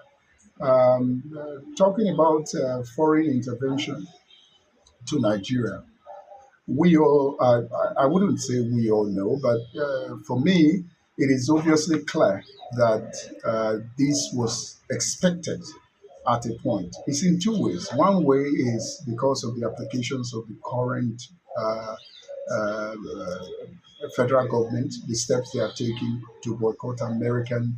The country we are living in right now is a one-party system. And obviously, it's not healthy for the country. We see governors, everybody moving to APC today. So Nigeria is in the state of in the state of surgery. So we need a surgery at this point because a society that does not have a competitor is as good as doomed. What I'm about to say right now is concerning the herdsmen that come to our community here. Those are rear cow. They normally come with their cow to eat people cross here in my community here. They used to come with their cow. Instead of them to move along the road so that their cow will not eat grass from the road, they will take those cows to the people's farm in community. They will be eating their cross. Some will have cassava, some will have yam. Those cows will not destroy those cross in their farm. Many occasions, those people, they will come to me, started explaining what is going on in their farm concerning the herdsmen with their cow. We don't want such a thing from the community. The way they are damaging people crossing here in community is very bad. Also, in our secondary school in Umtekon here is very bad. There is no window in those schools, no door. There are some iron shed that those children are using to sit in the school. Some boys, we don't know them, they will go there, destroy those shed, pack those iron and bend it, fold it and take it to somewhere they will go and sell those iron. It's the iron that they are taking from the shed. They will remove the wool that the children was supposed to write in school. Then we remove those one away from the shed. Then we fold the iron, take it away to go and sell it to wherever they want to sell it. We doesn't want such a thing in community. We are still pleading, we are begging so that they can also support us. It's supposed the school is well available for us. The school is well built. Those windows have been fixed. Those doors have been fixed. By the time those door or window are being locked, I believe that they can never go there and be stealing those iron share in school. First and foremost, let me start with how it affects our livelihood. You will discover that when farmers can no longer access their farms, they can no longer cultivate crops, you find out that there is food shortage and there is food insecurity. People will be hungry and the few crops or agricultural products, the price will skyrocket, which will result in inflation. And if the prices of foodstuff increase, every other thing will increase to catch up with the prices of foodstuff. You'll find out that when there is insecurity, people can no longer travel. You find out that you see situations where buses are stopped and everybody is kidnapped. How will people do interstate and intercity economic matters or businesses? You find out that everyone is holed up in his own state or in his own city without being able to do cross-country businesses. And again, you find out that foreign investments run away from countries or places where there's insecurity. Where there's insecurity or fear of the unknown, money flies away. People start taking out their their finances, their investment, and running away from that country. That is the problem Nigeria is facing, and it is not good for our economic development. And if need be, what stops us from asking for help? If your house is on fire and only you cannot quench the fire, will you not call in neighbors to help? I have spoken against his rhetoric before, but we should look beyond how he speaks. We all know Donald Trump, he will always be Trump. But we must look beyond that and see how we can be helped. Now, Donald Trump seems to have the list of people who are behind this mess that we are in. And so everyone is jittery. But Nigeria needs help. And if help is coming, we should accept it so that these bandits, these headsmen can be driven away. We must not play politics with our security. If we need help, we should accept help. Insecurity in Nigeria ranges between banditry, insurgency, kidnapping, and of course, these ethnic clashes. We cannot rule that one out. Also, the farmer headers herdsmen clashes, we can also rule it out. And the fact remains that these have been so predominant in the north and southeast of Nigeria. And I think of recent, we started experiencing kidnapping in the south. Before now, at the advent of the democratic system in this era, there was this militants in the south. But I think at the moment, what we are experiencing now, one can only say that there is other hidden agenda which is not visible to the understanding of the natural man, because we discovered that in the north, a lot of religious crisis, so to say, because we see the Christians are being killed almost on daily basis, churches are burnt, and of recent, the United States of America alerted us that there is, of course, genocide, the massacre of the Christians in Nigeria, of which we are not ignorant of that fact, because it has been always on the news. In Benue, in Plateau, of course, Nasarawa, Borno, Adamawa, where the Christian Association of Nigeria chairman of that state was also killed. I think as it stands, the effect is so devastating. For example, you are going to discover that especially in the northern region, there's going to be restriction of movements, transportation. Of course, also in the south, because you cannot move so freely, because fear of being kidnapped is there, and this herdsmen issue, because like in our community of recent, we saw some of these people also creating some problem, resulting in killings, and of course, those things are likely to have adverse effects on our economy and, of course, in the movement of citizens. Insecurity is affecting our culture, it's affecting food production, short of food, short of yams. At the same time, years back, we see yams everywhere, plantains everywhere, and all that. So, if I may say, but Nigeria is a nation, country, and we also have a stake. But since our government are proving the otherwise, what do you expect us to do? Everywhere is security. Benin City, where we are, there's still the security, Fulani X-Men everywhere, Nitiala and all those terrorist groups and all that. Not until they browned these bandits as terrorists, I think they won't do anything about it. And to a large extent, they're being funded by powers on high. At this point, Nigerians are helpless, and that's the gospel truth. We're helpless.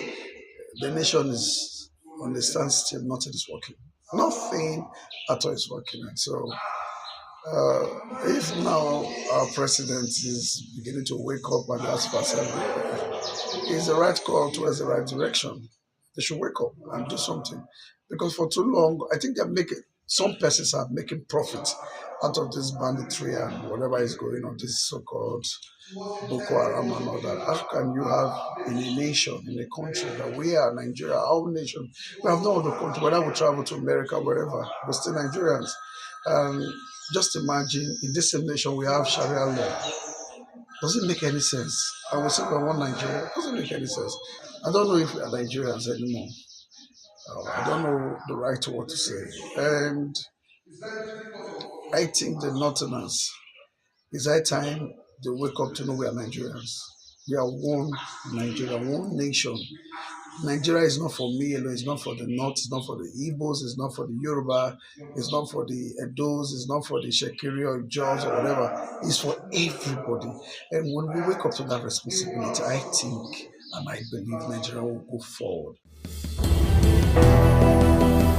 The security of life and property and the welfare of the citizen is the primary obligation, the duty of the government as enshrined in our Constitution, particularly under Chapter 2, precisely Section 14, Subsection 2B, where it says that the government's primary responsibility shall be to provide welfare of the citizens and security of lives and property. And that, be that as it may, it seems that our security issue has lingered for such a long time, that it begins to give some inferences, that people are beginning to infer that there's more to it. There are people who are cashing out on this, our insecurity, which shows that it's being politicized. There's more to it. Because in my own honest view, I think that whatever challenge you have in this insecurity can squarely be handled and tackled by the government, except that they are having some cold feet, probably because of some of their interests or inordinate benefits they are getting from it.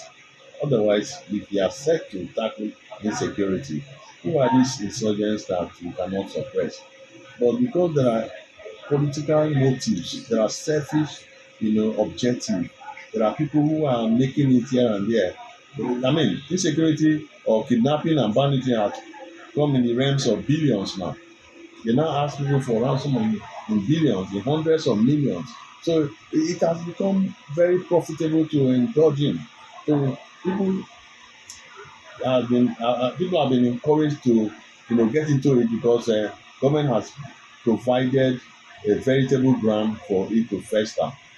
So now, I think that since Nigeria is a sovereign nation, foreign intervention cannot happen. America cannot invade Nigeria without incurring the wrath of the international community. But as a sovereign nation, your internal affairs are to be managed and handled by you and not to another nation. But America being the number one world police of all the nations, you don't expect them to fold their hands and watch the gory scenes that are flowing out from Nigeria every day, where people are being beheaded recklessly and ruthlessly, where people's lives have been turned upside down, people have been maimed and brutalized, people have been chased away from their ancestral homes, and nothing is being done, despite the amount of budget, huge, humongous money they've been budgeted for fighting insecurity. It ends up in private courts. And the kind of, when you fight a war that those who are fighting it are part of it, it becomes difficult to win. But most of the people fighting insurgency and insecurity are part of the problem. So that's why it becomes a problem. So I don't think that it is impossible for America to invade Nigeria. It has happened in the past. We blame the federal government and the state government, not only Edo State. It's no more news. We are aware how the bandit came into Nigeria. I would not want to dwell on it too much. It affects the community, even the rural area. I have farmers that are even farming on their own inside my farm. I have almost 50 laborers. Do you know if I didn't employ security people, that village would not have been going to farm at all. And yet we are not feeling the impact of either the state government or the federal government. This place is a bit fair. What of Benue and Plateau? The government should wake up. For a very long time now, the issue of our insecurity, has been quite alarming. Yes, as a nation that is suffering insecurity, the economy of such a country is going to be stagnated. As a country is also seeking to grow our economy, it is also very important that investors from around the world are attracted to invest into the economy. And then let's also look at our citizens. If there's unrest regarding, if the liberty of the people is being threatened, there's no how people can go about their daily endeavors. Right now, it's also the present issue that farmers no longer go to their farms because of the issue of banditry, kidnapping, and all of that, which is a major problem in our current society. It is also to that effect that we as human rights activists within our own capacity are crying out to the government to ensure that the right security apparatus is being employed, and then that the government of the day is trying to focus more their energy is being channeled to address the issues of insecurity as the ultimate unrest in our nation. Well, with no reasons to dispute that Nigeria currently is going through insecurity, like you rightly said. But then, as a president of the country, which we believe should also be inclined to international law, we see it as a disrespect, to Nigeria as a sovereign state. Yes, before we engage, there are rules of engagement. If Nigeria as a sovereign nation is in one way or the other having a bilateral agreement or a diplomatic agreement with the U.S., inviting the U.S. government to intervene in an issue, then it would be a different case. And then the reasons why I, as a person, which I'm also entitled to my opinion, will not support that effort is because the United States, when it comes to military intervention, has a very poor record, because we've seen instances of countries where they intervene and such countries were left in ruin, and Libya is a forceful example in Africa. Amid insecurity that is currently affecting Nigeria as a country and its citizens, with different reactions from our respondents, who also called on the federal government to do the needful to boost the security of lives and properties of citizens. They also reacted and made reference to the intervention statement made by the United States of America's President Donald Trump, calling it a welcome development, and it should also be something that should be welcomed by the country. It is Viewpoint on ITV. I am Caroline Okonji. Certainly the best.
ITV, certainly the best.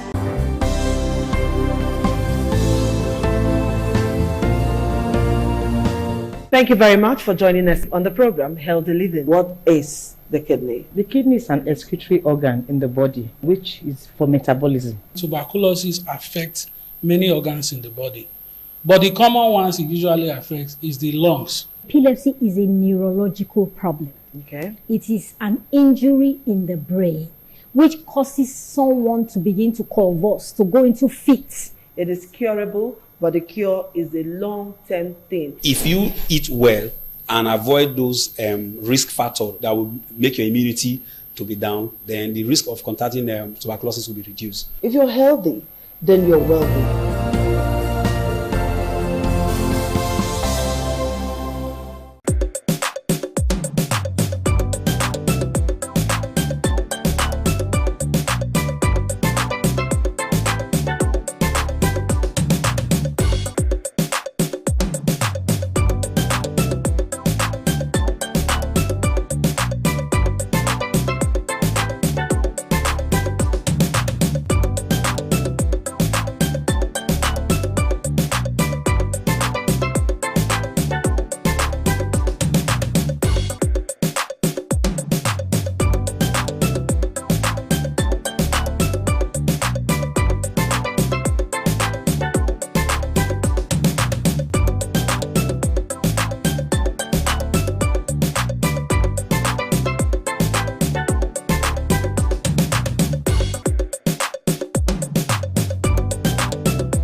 ITV, certainly the best.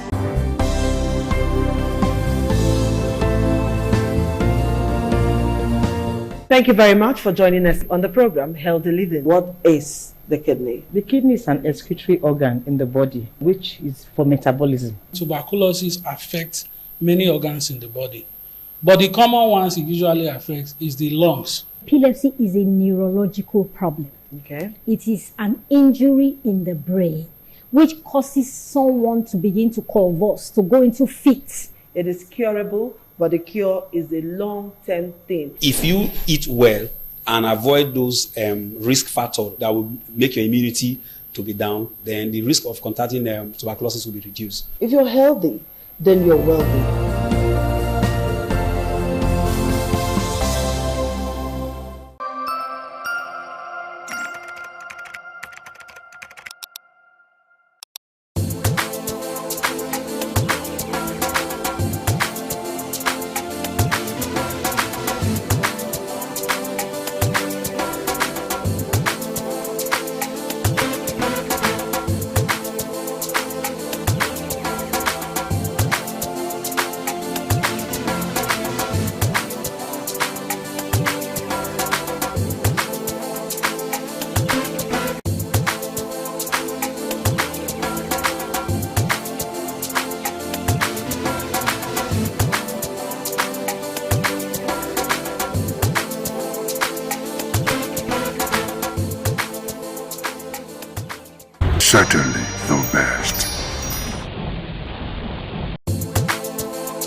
Welcome to Market Survey, your weekly guide to the pulse of trade and daily living across Nigeria. In recent time, the rising cost of food item has continued to place pressure on many households. Today we focus on one essential ingredient found in the kitchens across the country, egusi, also known as melon seed. Whether it is used for soup, sauce, or local delicacy, egusi remains a favorite meal in many homes. On this edition of Market Survey, we'll find out the current prices of egusi, what is driving the change, and how traders are adjusting to the new realities.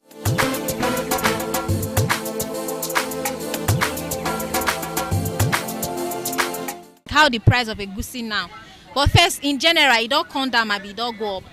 It don't come down, but no market. Okay. So how much na they sell now? How the cups of egusi? How much do they sell for cup? This cup of 500 before. Now na 350. Okay. 700 before, come before 50. Yes. So na different type. Yes. This one na which one? Na Hausa melon be this. This na hand pea. Okay. Okay. So now this one na how much before? How much now? Before na 700 the cup. Now it don't be 450, 500. Okay, what about this one? This measurement, Obiogo. This one, we dey buy am before 15,000. Now it don't come be 7,000. So which one? The okay. What about the Hausa one? The Hausa one. Now they say na 4,000 before na 6,000. Okay, they say tomatoes cup for this melon. Many people no dey gree buy tomatoes, e no reach anything. Milk up now they take sell pass. So mama, how na say they buy the melon? Na they buy am for bag abi basket? How na say they buy am? No, na paint rubber. That is custard rubber. We dey buy am before 9,000. Now it can't be 6,000. Custard rubber. The custard rubber. So, but you know, say you talk and say na different type of egusi. So, so the one where you dey buy before. So, just tell us which one. Whether na the ando, abi na the Hausa one. I dey buy the two now. For the custard rubber. The custard rubber for here. For Hausa one, now I tell you 6,000 now. Okay. This one hand own. Before we dey buy am 11,000. Now it don't be 8,500. Yes. So this egusi na get season wey they come down where we say suppose come down. Get the kind season wey they come down. Yes, so now this season now. Now this season they don't dey wash melon for farm. Now it go come down. After Christmas again go increase. The new own 7,000. Now it don't be 4,000. For which rubber? Which depends rubber? Custard rubber. And so custard rubber, but I not price the bag. I not price the bag. Na custard rubber they take buy. And I let Benin they see for down where they never peel. Hausa na they peel and come by themselves for their own. This one engine they peel. This one na engine they peel. This one na hand they.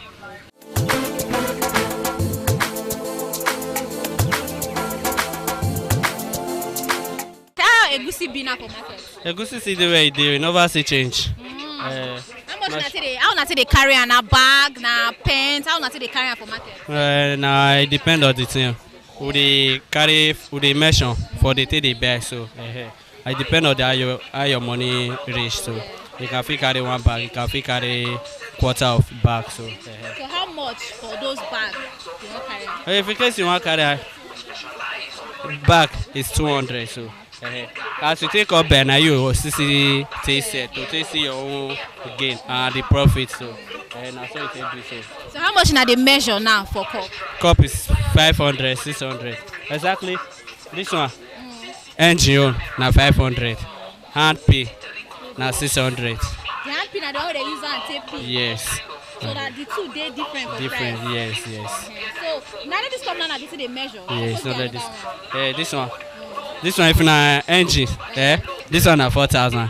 Hand do na how much? 5,000. For this one. This one na rubber. This one na rubber. So Ando 9,000. NG 7,000. Last price. Yes. So person not fit price pass that one. No, as no, you no. say. If we two price, we fit give am 6,500. Do it because he na our customer, so na just personal customer. We give am 6,500 lowest price. So this cup might be the smallest cup on the sale. Yes, na be the. No, you see the second one. This one na 250 for NGO. Handle 300. So you talk and say and don't they NGO day. That means the one where they use and say P. So what about the one where they never P at all? I know they said that one. No, not they said that one. If in case you want to say that one, if you don't want too much, that one they're not the measure for cup. If that one too much, that's 300 or 400. What do you say they measure as? They measure for cup. Exactly like this. And this one. I saw that they say the seller. So now you just say the price now still the way it You see the way it Since is. when this price will be like this? Now since last year now. Since last year, now you see the never second. No, you never second that. But they say egusi they get season wey this say they cheap. The season so the last time so that he said last month now. So said this melon for 9,000 now. So say 7,000 so. So this period now, I know she say new melon go soon come out so. So if new melon come out now, go. Maybe if a new melon come out now, go see come down small.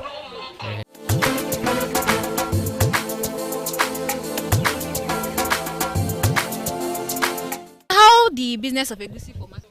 If you buy bag now, before was 180, 200, but now it's now 240, 245, depends, 250. Yes.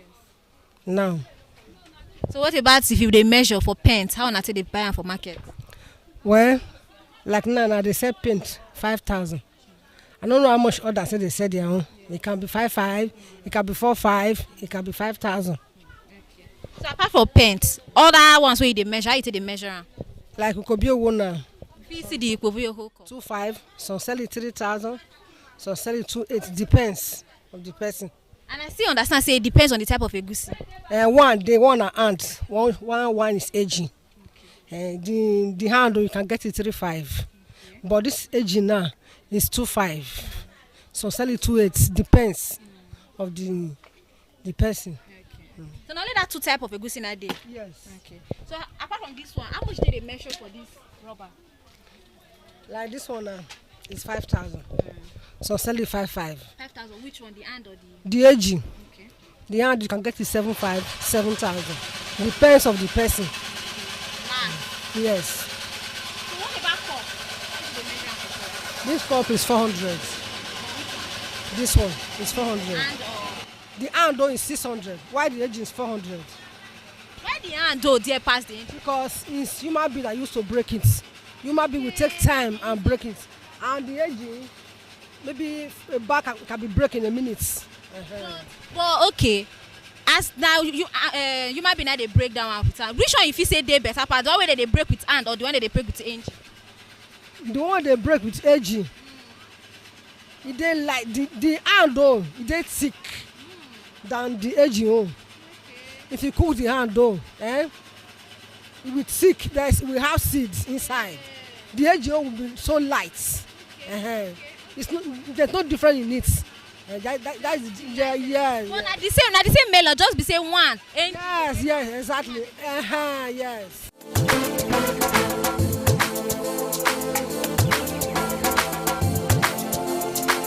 The melon sometimes e go come down, sometimes e go there. So we not gonna know the one we dey for inside. Even the outside when we still dey follow dey buy, some they go say e cheap, some go say e there. If you go New Benin, if you reach there, you see cheap one buy, but for here, e no dey like come down. So how much na person dey buy am before and after dey buy am now? Before we dey buy am 7,000. For which one? For rubber. Rubber of which one? Because I rubber of rice. Okay. Rubber of rice 7,000 before. But now we come dey buy am 6,000 for here for Selu market here. But if you go New Benin, you buy am 5,500. But if you reach here, they will say it never drop. Now 6,000 we dey buy am for here. But if you go New Benin, you buy am 5,500. So now, this is they say na two type of melon dey. Why they say the ando and the NGO? Now the NGO now be 6,550. Okay. Why the ando you see am buy 8,000 or 7,000. Okay. So how much you got to dey measure am for cup? We dey sell 450. We dey sell 400. Okay. Which one be 450? The one of engine we fit sell 400. We fit sell 450. Yeah. Why ando 600, 500. So what do you say be the difference between this NGO and the ando? Now the ando now dey sweet pass and now see white pass. Okay. So this NGO so they carry sand. If you want cook and you fit blow and you select am. Now be the different one dey inside. Okay. So apart from this cup, which other cup did they measure? Na kobi owo. That is half of per rice rubber. Yeah, how much? That one na 3,000 for the half of rubber. For which one, the hand or the engine? For the engine. Why for the hand na 4,000. So now you say the price is now never too come down like that. It never too come down because it go come down, it go still go up. It dey wave. Well, you suppose get season where we say egusi go take dey come down, where we say it go cheap for now when you need come outside. When you need come outside, when the plant come outside, melon go still come outside, go still drop small. So like this, I will never reach that season? No, it never reach. That's why it's still there on the outside? Yes. So between how much they buy and before and after they buy, and like how much difference? If you talk like how much difference we do now? Like 1,000 different now before now 7,000 now 6,000. Okay. So if you get the time that they buy and pass like for a lower price. Before that time, don't say not be now again. That time we dey buy 2,000, 3,000 for rubber. 1,800.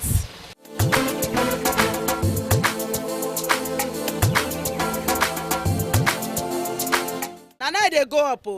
Jonathan regime, we were selling it 50 naira. Hand melon was 80 naira. Engine melon was 50 naira. But now we are buying a cup of hand melon 700 naira. Engine melon 500 naira in the market. So you people should go and talk about it. It's not only melon, even pepper.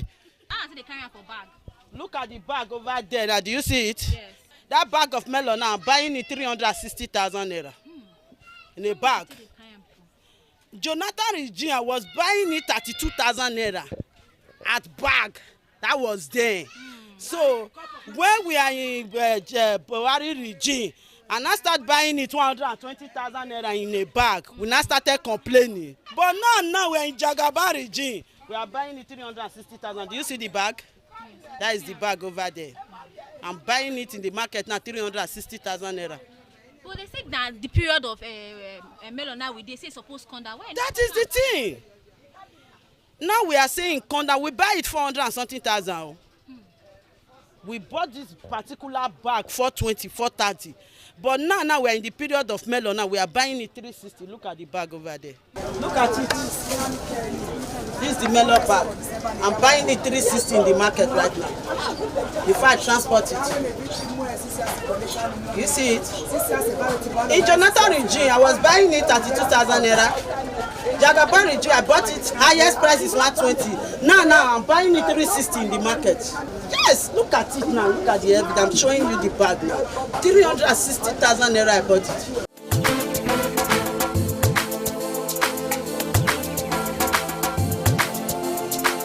Egusi call down small.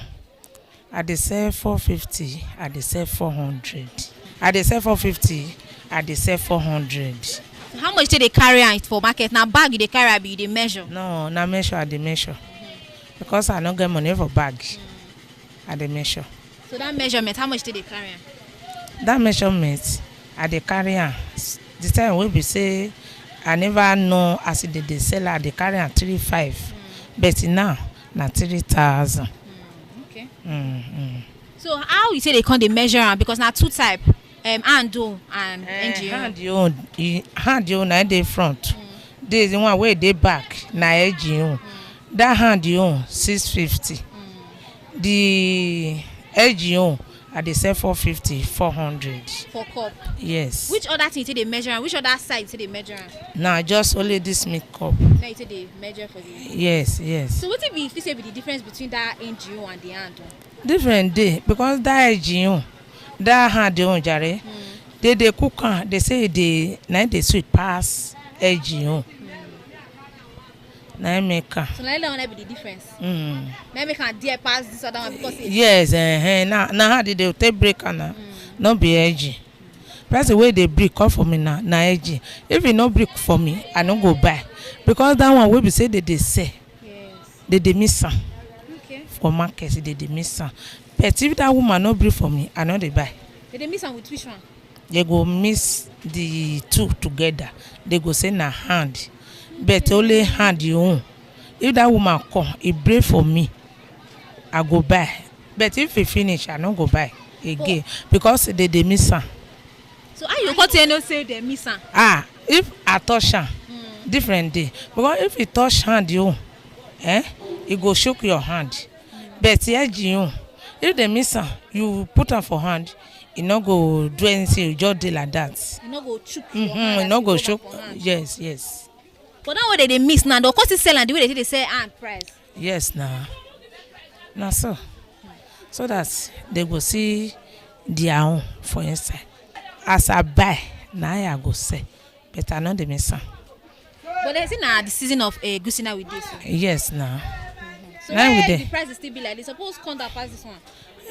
As they sell for here now. No say here now with New Benin, no be the same. Like what will be the difference? New Benin now they fit sell 2.8, but here 3,000. That be the difference. But time is small. But it be like what we say. Some person they go buy for New Benin. If you go buy for New Benin, sell for here. How you go taste that? Or you buy for that one then get the power to take go that side now. Person wey not get power go see dey here go dey. If na 109 dey inside, to me I'm okay.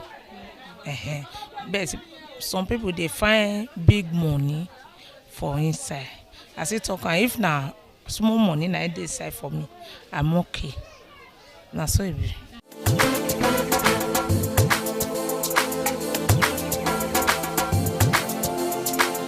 As we've seen, egusi remains a staple in many Nigerian households, but its rising costs continue to shape the choices of both traders and consumers. From supply challenges to increased transport expenses, several factors are influencing today's prices. Yet, despite these difficulties, families continue to adapt and traders work hard to keep their business going. The hope is that prices become more stable in the weeks ahead, easing the pressure on every home.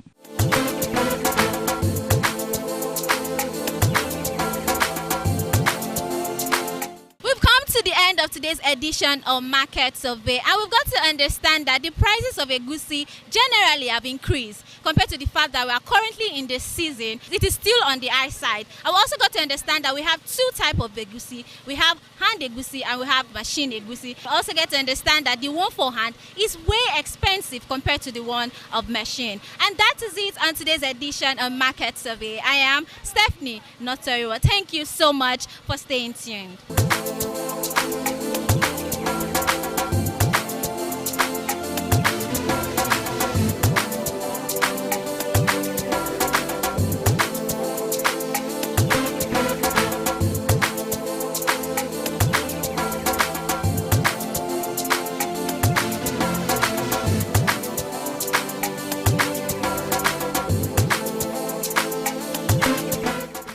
Certainly the best.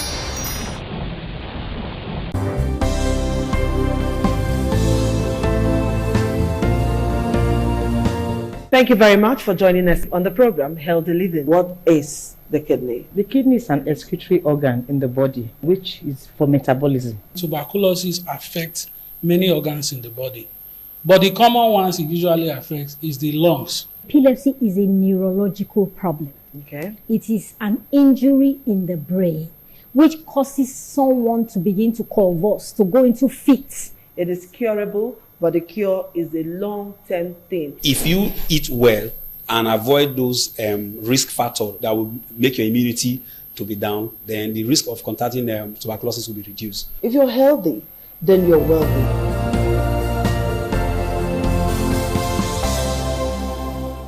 Certainly the best.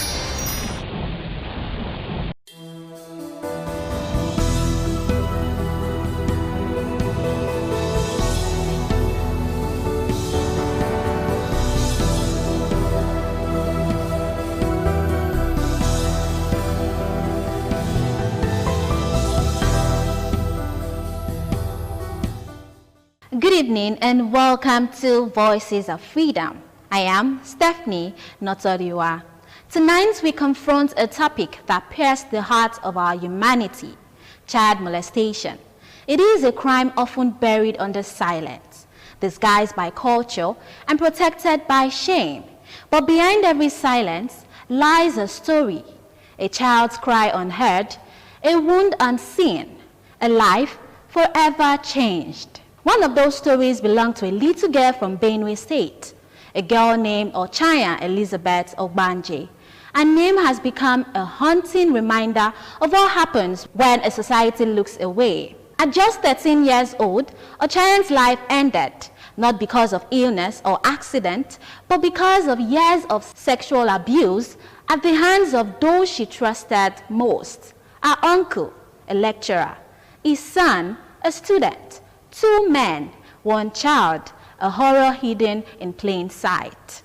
And while Ochanya's story broke headlines years ago, her voice still cries out for justice and for all the children who continue to suffer in silence. Tonight, we tell our story, and through it, the stories of thousands like her. We ask, how did we get here? Why does it continue to happen? And what must be done to stop it? Because silence is not protection. Silence is complexity.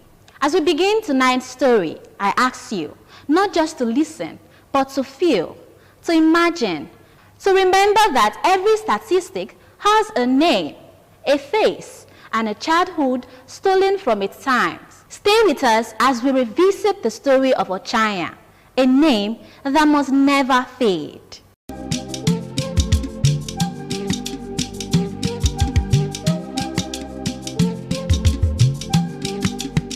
In a quiet village in Benue State lived a girl named Ochanya Elizabeth Ogbanje, bright-eyed, curious, and full of life. Her parents, like many Nigerian families, dreamed of a better life for her, so they sent her to live with relatives in Makurdi, where she could attend a good school. It was supposed to be an act of love. Instead, it became the beginning of a nightmare. Inside that home, a secret grew, one too heavy for a child to carry. For years, Ochanya was sexually abused by her uncle, Andrew Ogbuja, and his son, Victor. She kept quiet, not because she didn't know it was wrong, but because she was afraid of not being believed, afraid of bringing shame, afraid of being blamed. 2013, when I was 5 years old, I went to my mother's sister's house to school, because there was no school in my village. So when I went there, when I was 8, the son started sleeping with me. Then when the sister caught him, the sister then reported him to the father. Then the father scolded at him, and that was when the father started. So September, when I went to school, I was not feeling fine, so I came back home. I went to Federal Medical Center in Makurdi here. I spent 2 months and 5 days there, so they discharged us. When I now came home, then that was when I told my mother that when I was in my uncle's house, my uncle and his son, they were sleeping with me.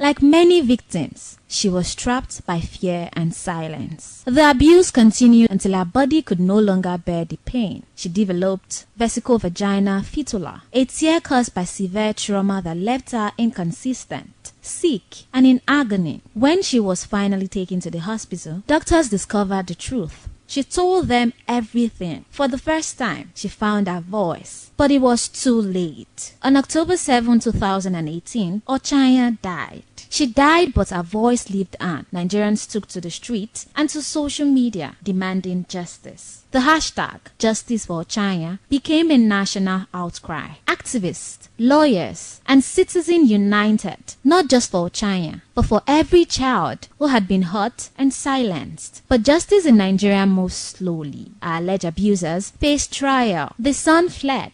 The father was acquitted. The woman who failed to protect her was jailed for only few months. 5 months for 5 years of suffering, a sentence that marked the meaning of justice. And so, once again, silence began to return. We understand from what we heard, this child has been molested since she was 9, but the case never got to us until she was very, very sick. But even then, the wife of the state governor, Dr. Mrs. Eunice Otom, through her pet project, Eunice Spring of Life, took over the medical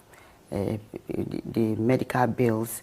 She took over everything concerning the bills in the hospital. But then, when she died, His Excellency was on 10 days vacation in China. But when he heard, he insisted that government be represented at the burial, and I was the person that represented the government, and I passed on the governor's message to the people, and one of which was that the school, the primary school, which happened to be very close to where Ochanya was buried, in fact, directly opposite to the house where she was buried, the government directed that the school, that she be immortalized and the school be named after her, and that the school will be upgraded to such a standard that it will be more functional than it is now, and also directed that the Ministry of Justice, the Attorney General of the state, take over the case and to make sure that justice is administered. The rape or defilement of minors in our society is becoming so rampant and on the increase now. So my advice to parents is that parents should be careful pursuing money and leaving the first assignment they're giving to as parents to nurture these young ones they brought to the world. You know, mother and father cannot be rushing out early in the morning and coming back very late, all in the name of pursuing money and the detriment or at the detriment of their children. If you make the whole money in this world and you don't have anybody that will take after you or live after you, that the people can say, yes, that is a daughter or the son of so and so person, you have achieved nothing on this end. The parents have a lot of, or the family have a lot of a part to play, because most of the evidence are with them. They are the ones to say, yes, our daughter has been raped, and we have evidence to say, especially if we don't get to know about it on time. So sometimes you find out that in between the whole thing, the family disappears. And when they disappear with the evidence they're supposed to give, what do we do? You know, so sometimes we lose out in that manner when we cannot continue the case again. We have some of them on hand now that you call and call and call. The family members are not ready to cooperate with FIDA so that we can get to the end of those such matters. They want you certainly the best.